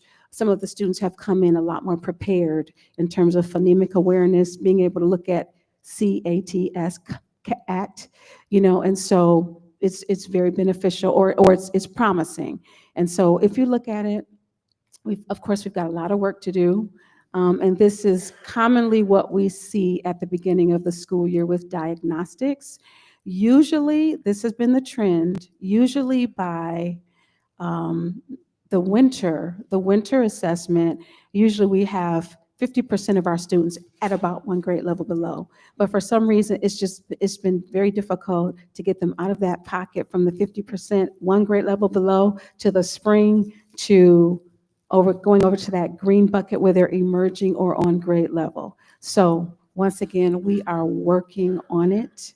With PLCs, you're analyzing data, and teachers will look at root causes and bring some modalities forth that we see that would move our children forward. Next slide, please. So, which is reteaching, intervention, ESL tutoring in small groups, Haggerty, which is dealing with phonics, academic, content language focus, which I mentioned before, the vocabulary initiative, administrator, HQI, or high quality instruction walkthroughs, lesson plan monitoring. And so once again, these are some of the ideas that that the teachers came up with through PLCs, because you can only create a plan once you see the data. And so this is what we came up with. This is what my team came up with. Oh, I'm still up. Oh, geez. Okay. Celebrations. One of my babies, 4th grade, received the $500 attendance award. Students were recommended to engage in the pumpkin decorating party. Several students will receive perfect attendance awards for the month of September and October. ITA K-5 is fully staffed with certified teachers in all core classrooms. And I mentioned this before, Ms. Coco's kindergarten class is filled with emerging readers already. We talked about the 2 teachers who are self-starters with the project-based learning. And there has been a very peaceful merger between ILA and ITA team members. So it's been wonderful as everyone is still is working together as a team. And so that's been fantastic.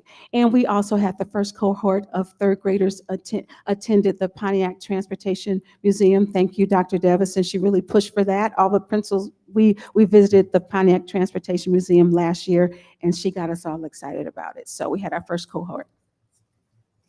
Okay, there they are, right there. Next slide, please. Yeah, they're having a ball. And this is, we were honoring breast cancer awareness. So some of us got into our pink, that's our ITA team, and this is a pumpkin decorating activity.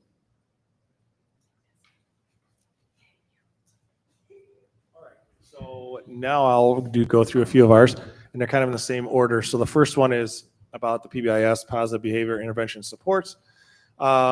We have begun to look at our suspensions and expulsions and all those things, over the past few years, and we said there needs to be some sort of reform when it comes to that. So our behavior specialist, Ms. Vanneman, was able to create with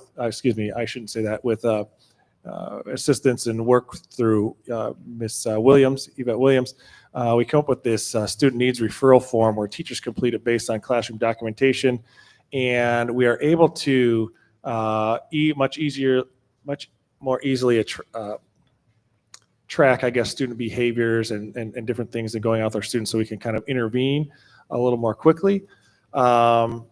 We are using, of course, our attendance tracking Excel spreadsheet. We have student monthly awards for Student of the Month and Staff of the Month. We have our copy and good cards as well, which we're also looking to update that whole scene too, because I don't know, we were just talking today about just some new ideas, new fresh ideas when it comes to PBIS that, a lot of schools do a lot of the same things. We're trying to think of something outside the box. So we had a great meeting today, and we have a lot of good ideas. And we will be bringing those to you guys soon, so you can check those out. Also, the book vending machines, very popular items. Students thought they were getting the pop and candy machines, and then when I told them it was books, they were even more excited. So we are looking forward to November. We will have a ribbon cutting ceremony, so we will invite the school board and our administrators to that. But we would like to kind of honor, cut the ribbon and make a big spectacle of it, because they are really pretty cool machines. They look really cool too. Other things that Ms. Vanneman is working on is the Allied Minds, a 10-week curriculum she'd like to use with our high school staff, which our staff and students, which is more geared towards them, she believes. And I think it will definitely get us a little more buy-in from our students as well. We have a middle school holiday dance and a high school dance we would like to put on this year in December. And another piece, and again, that's just to kind of keep the morale up and the momentum. The students were really into the homecoming and the dance, and they really loved it. And so one of the things they asked for was more dances. And so we said, all right, let's see what we can do in December for Christmas. So we're gonna work on that one for them. But one thing that was really big that Dr. Bloodsaw brought to us when she was in for me when I was out the first month this year, drop everything and write something nice to someone. We haven't done this yet, but our goal is to do this once per card marking. Drop everything and write something nice to someone. Doesn't matter who it is, where they are, what they are, but just to do that. And we're looking to not only do something nice for someone, but also increase and improve our reading and writing as well. So that's a big thing that we're going for our PBIS MTSS this year as well. Some of the results from our first PLC, we talked a little bit earlier about these things. And we looked at, again, some of that summer drop-off that Dr. Charman talked about, and it's pretty consistent, almost it's yearly. But what we also see is that by the end of the year, like Dr. Charman said, our students are mostly, for the most part, where they should be. But what we looked at is 28% of our students in a 60-plus percentile in math. And why I use 60-plus is that's pretty much the proficient and higher area. 44% were in the spring last year in math, 28% this year in MAP 912. So while, again, we're not comparing the same students, it's not necessarily apples to apples, it's kind of apples to oranges because your cohorts change. But still, as a group, it's a little bit of a drop-off over that summer. Same thing with the reading, 43% this fall compared to 58% in the spring. And we know that, again, there is that drop off, but we are looking to figure out ways to combat that even earlier than after that first card market, after our first card market, which we think we are getting a hang of it right now. Same thing with 6th, 7th, and 8th grade reading and math. You'll see that 6th grade, 13% above or on grade level, 11% in math, 20% in 7th grade, 15 math, and then 8th grade, 29% grade level, 14% in math. So definitely, again, there's always, when you look at data like this, it seems it's alarming, but again, we're looking at this fall data, this first data, and we always talk about how those tests go. Students come in, they're taking iReady, they're taking MAP, they're taking these tests right off the bat, and some of them are not necessarily completely engaged. Some of them don't know what they're learning yet, and then at the end of the year, we see the big jumps and the gains. Next steps, we have, so as administrator in the building, I'm monitoring daily lesson plans and objectives. One of our big pushes is the objectives are on the board every single day for students to see. In our PBL classes, that central theme question is on the board every day for students to see, and they know what it is. The goals will reflect the delivery of the instruction and student growth. So we want them to, our goals to lead to that. PBL, project-based learning, and a renewed focus on project-based learning and PLCs. I was today in the office, in my office, and there was an old cabinet, and there was 2014 PLC paperwork from 2014, and the talk was PBL, introducing project-based learning. It was crazy. So I was like, this is insane. And so this has been in our blood, and now it's really coming out onto the paper now. So we continue to monitor our students' achievements through those processes. And also, again, our focus is on math and literacy through PBL, but also disciplinary literacy across all content this year.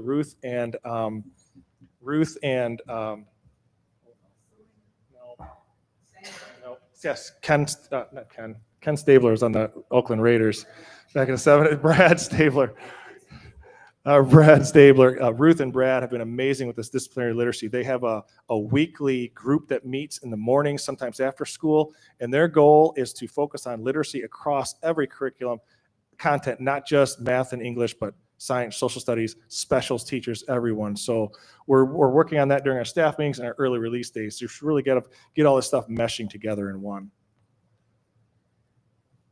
Celebrations. So this is a big one. Mr. Davis wanted me to let you all know that we are 100% complete with Zello. He was not even here, and he is the Zello guy. Miss Smolinski was actually, he was out for a back injury he had, but Miss Smolinski actually pushed his agenda and 100%. So he is very excited about that. I'm excited to announce that we have, to just take a look at that line there, the top one in yellow. In last year, my second year here, 7 suspensions, 23 days, total days in September, October 11 for 40. This year, 2 for 2 in September, 0 for 0 October. I can't claim that September because I can claim it.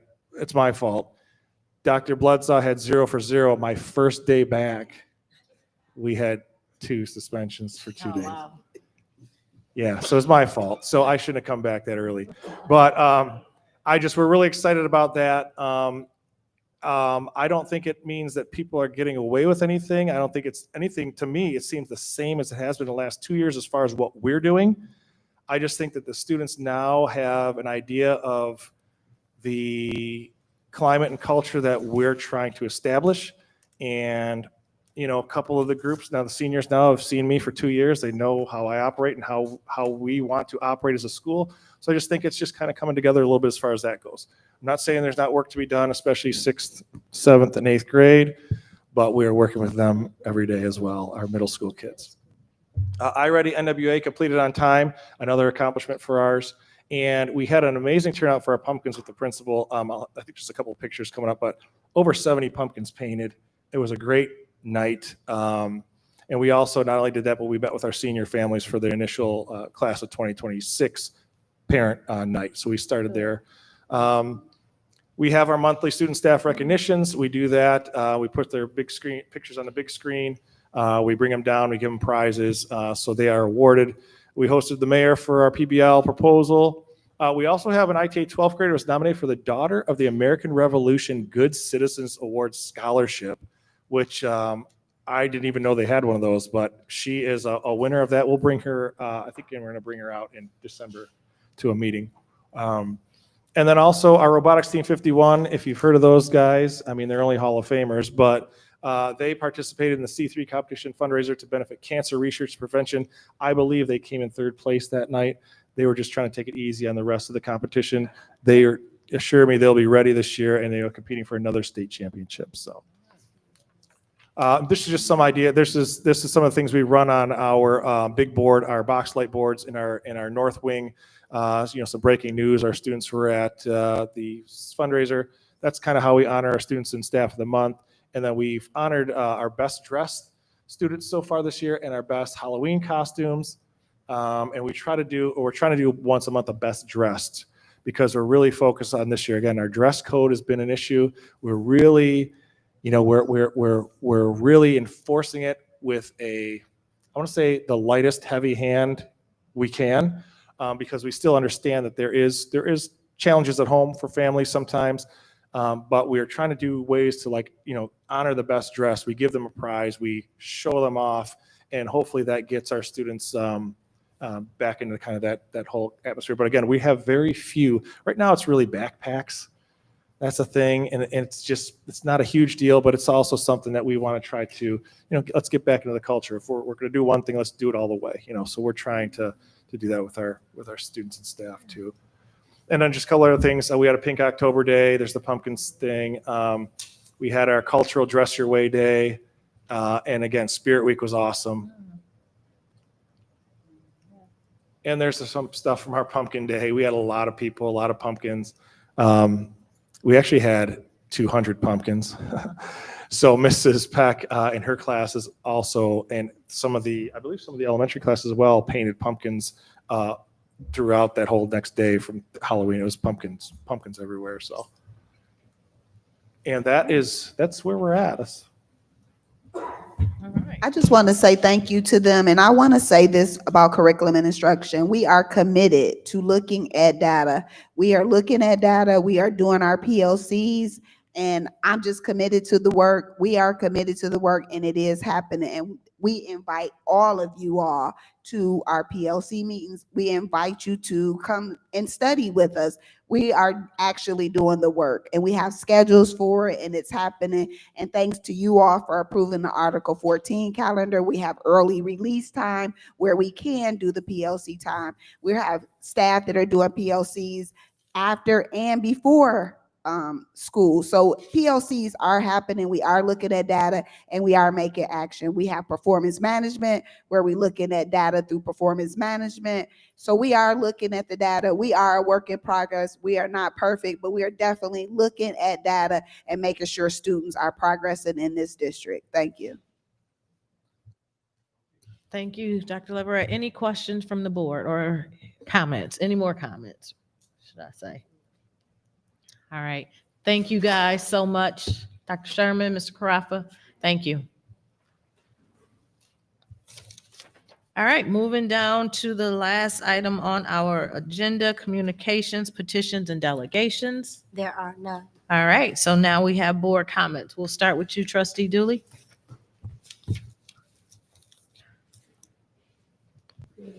Good evening. Congratulations to the 13 students from Elcott, the 10 from Walt Whitman for their performing admirably on the M-STEP, being proficient or advanced. Thank you to the food service personnel for providing resources to our families as we face the challenges in the upcoming days, unaware of what our government is going to do. Again, I can't emphasize the need for an investigative audit to be performed, especially in light of the presentation given this evening that expressly stated the audit performed is not designed to identify or detect fraud. Again, it is not, has not, and is not designed to detect fraud, And I still remain positive and optimistic collectively as we work in concert together. We will move this district forward. And finally, tomorrow, Tuesday, November 4th, if you have not already cast your vote, please get out and vote. Let's continue to remain committed to educate, empower, and excite our students of this district. I do believe that we all have the same common goal of educating the students of this district. With that, I say good night. Thank you very much. Trustee Gross? Thank you. Good evening, and what an excellent meeting this evening to be able to see how well our kids are performing, and most of all, the parents trusting their children here in our district, which is excellent. It's good to be back here. We had the opportunity, and we'll report more at our governance, I'm sure, about our trip to Traverse City to the Michigan Association of School Board Leadership Conference. And had the opportunity to go there and to improve on what it is that I need to do to ensure that I be the best board member that I can possibly be for this district. It's also the opportunity to see people throughout the state of Michigan that I hadn't seen in a while, who didn't run for elections and then decided to run again for election and actually came back and attended the conference. What an excellent time that we spent together and the classes that we attended. I too say tomorrow is a very important day for the city of Pontiac because we're voting on the mayor, city council, and most of all, the sinking fund. Please go out and vote. As I stated last year, and I remember, the weather is supposed to be pretty good tomorrow, 61 to 65 degrees sunshine. So we can't use any excuses to not vote. And I leave you with this as it pertains to excuses. One thing that I learned during my pledge time: for excuses are a sign of weakness, for they build bridges leading to nowhere. For those who use these tools of incompetence are masters of nothing. No excuse. Get out there tomorrow. Show your support. We know this is an off year. Generally, we pack it out for the presidential election.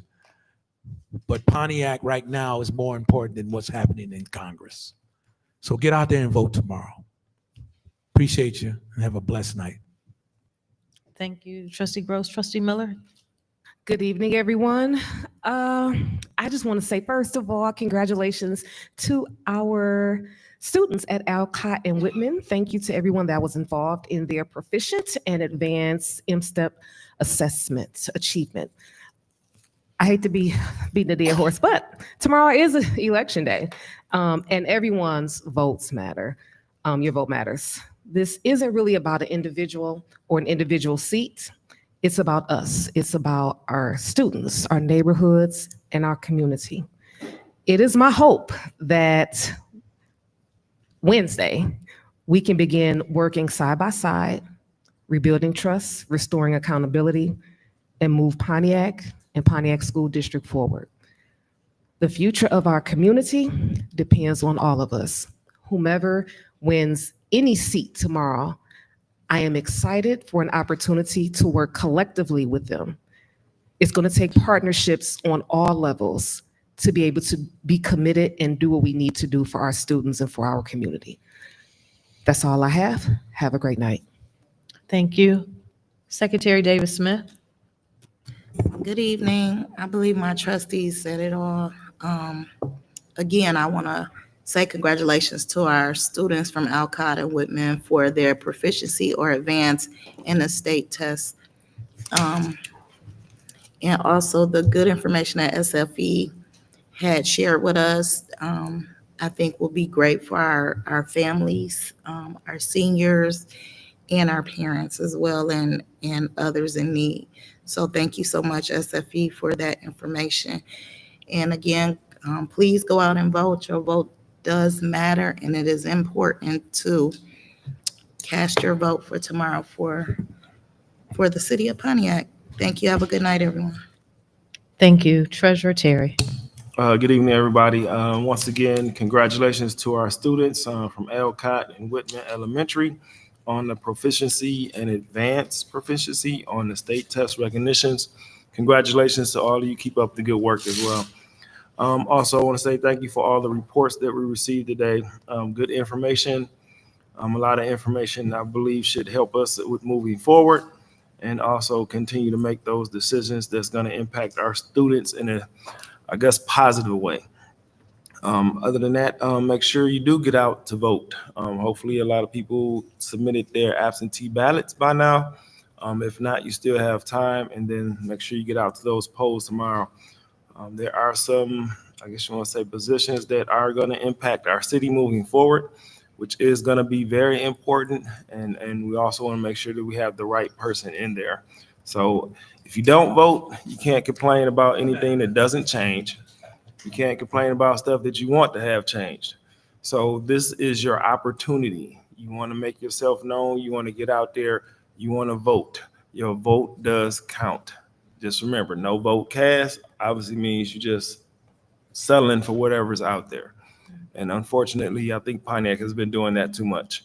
So make sure you get out to vote, even our young people. There's some that's here in school, if I'm correct, some seniors that are now old enough to get out there and vote. Make sure they get registered and vote as well.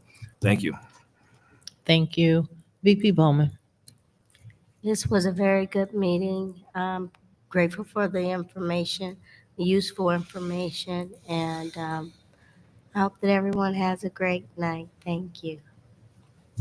All right, thank you very much. Again, congratulations to our Whitman scholars and our Alcott achievers for their success on being advanced and or proficient in their testing. I appreciate our staff and most importantly, again, our parents for their dedication and their support of their students.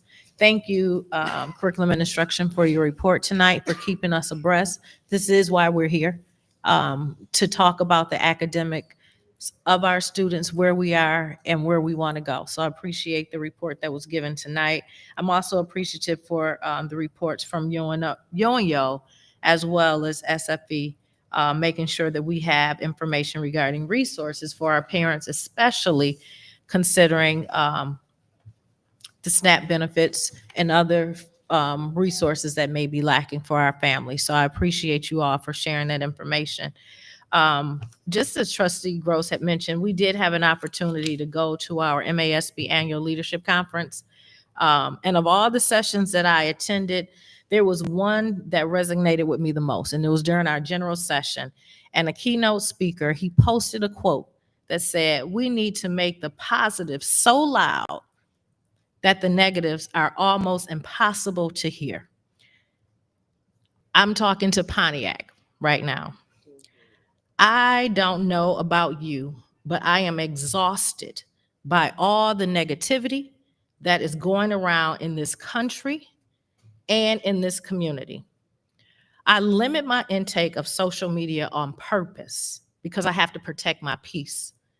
I don't watch the news because I'm tired of all of the issues, the problems that are happening around us. Murders, layoffs, talks about wars, government shutdown, so people aren't getting paid even though they are still working, immigration issues, and one of the most traveled destination islands, Jamaica, has been destroyed, but more importantly, SNAP benefits are being stopped. So this means that people in our community may not have resources to get food, really. Actions are even being taken as we speak about demolishing public education. So all of this negativity, and guess what? None of it is in our control. We are now living in a world and within our community where anger, hurt, malicious behaviors, disregard for humanity, and chaos is what we see on a daily basis. Now, although I limit my access to social media, I do still have people sharing with me about what is being said, particularly about the Pontiac School District. The talks about our failures, the lack of this or that, the faults, allegations of dishonesty, incompetent leadership. I've been serving on this board for 3 years, and some of my colleagues have been serving for multiple terms. But now all of a sudden, this board is incompetent. This administration is incompetent. I'm confused. How did everything become so distorted and dysfunctional with this district and administration all within the last 12 months? This wasn't the narrative before. The administration and board is the same except for a few people. And those changes was only due to retirement or elections. I don't understand it. It's not fair to those who have served in these seats for multiple terms. It's not fair for those that were elected this year. And it's not fair for all of the employees and students that hear such bashing about their employer, which is the Pontiac School District. This only perpetuates the problem and gives Pontiac School District and this city a negative view in the public eye. Continuing in this manner does not help us attract employees, nor does it help us attract students to this district or to this city. Now, I've stated this before, that the educational system as a whole is in a crisis. This Trump administration is trying to demolish end public education. And unfortunately, this will have the worst impact on urban communities. School of choice has already interrupted the public education system. So can you imagine what this city would look like if public education was no more? We talk about food being a problem for our families to get access to. What about our families if they're not able to educate their kids in the public system? How and where will their kids be educated? Transportation has been a big problem for a lot of our families.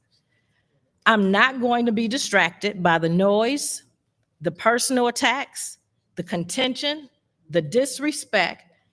There are much bigger problems and issues that we as elected officials need to be concerned about in this community.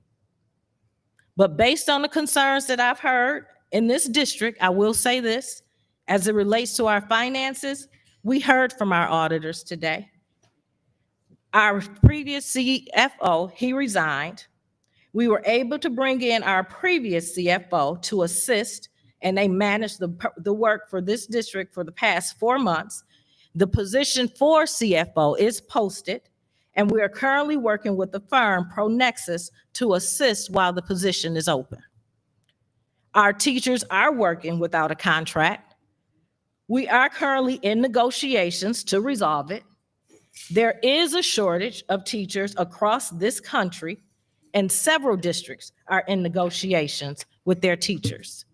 We have not laid off any teachers, and despite the uncertainties in regards to federal funding, we will continue doing what we can to make sure that they are not impacted. In academic achievement,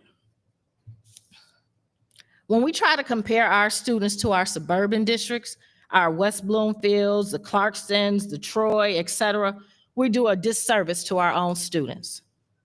We have creative, talented, intelligent students in our district, and we saw that today by all of those 31 students that stood here because they performed proficiently or above on their testing. This system, this educational system, again, is broken. People are not valuing education like they did before. And unfortunately, many students in our urban communities are failing across the country. Not all of them, but some of them. And I have to say that because I don't want to dismiss those students that are thriving and doing well. So yes, we need to make some adjustments to help those that are not performing. And if you look at the data for literacy and math scores, they are down across the state. When our students start school not knowing the basics, they fall behind. Then most likely they will stay behind. This is why complaining and talking negatively about the district and finger pointing to say whose fault it is all our fault. Parents, community, churches, community leaders, these are our students, our future. And so we all have to own that. These concerns aren't only just in Pontiac. We aren't a terrible district as the narrative would imply.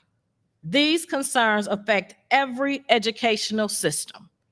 We, the board, this administration is addressing them. Our country, our education system, our urban communities are in a crisis. But guess what? There is some good news. We have people, we have businesses, organizations in this community that want to see us win.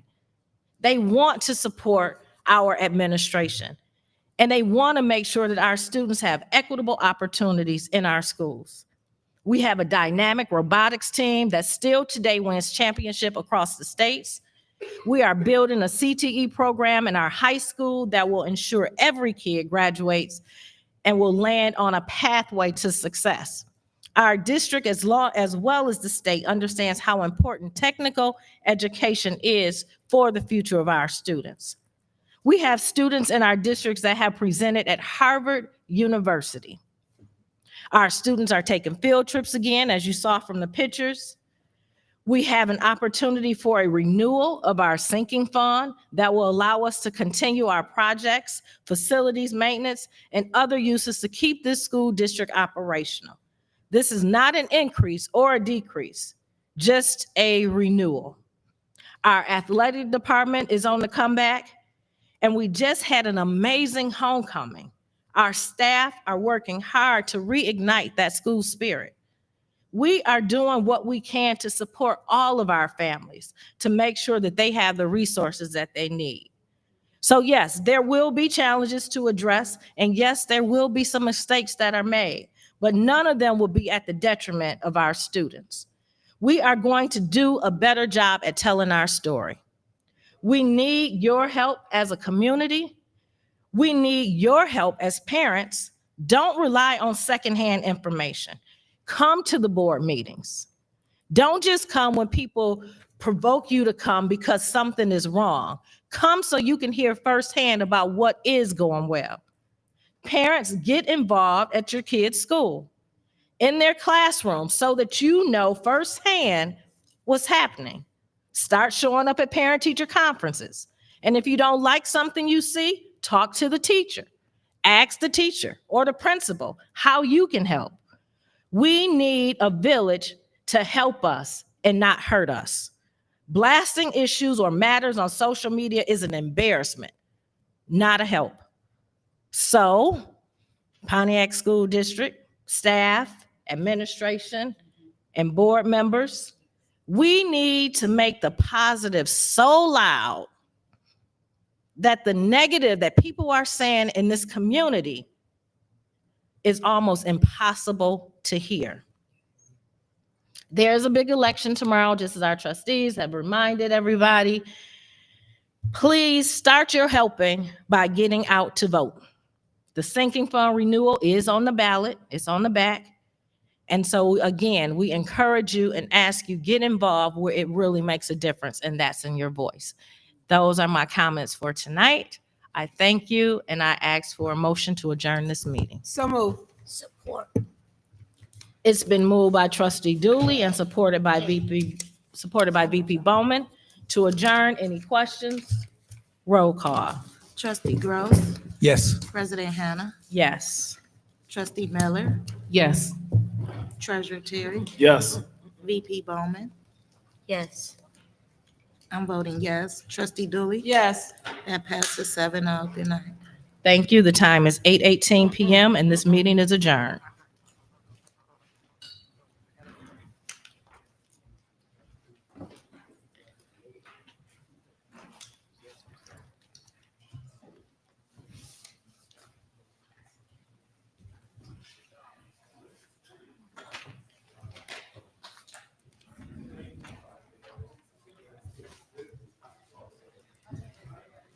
Listen,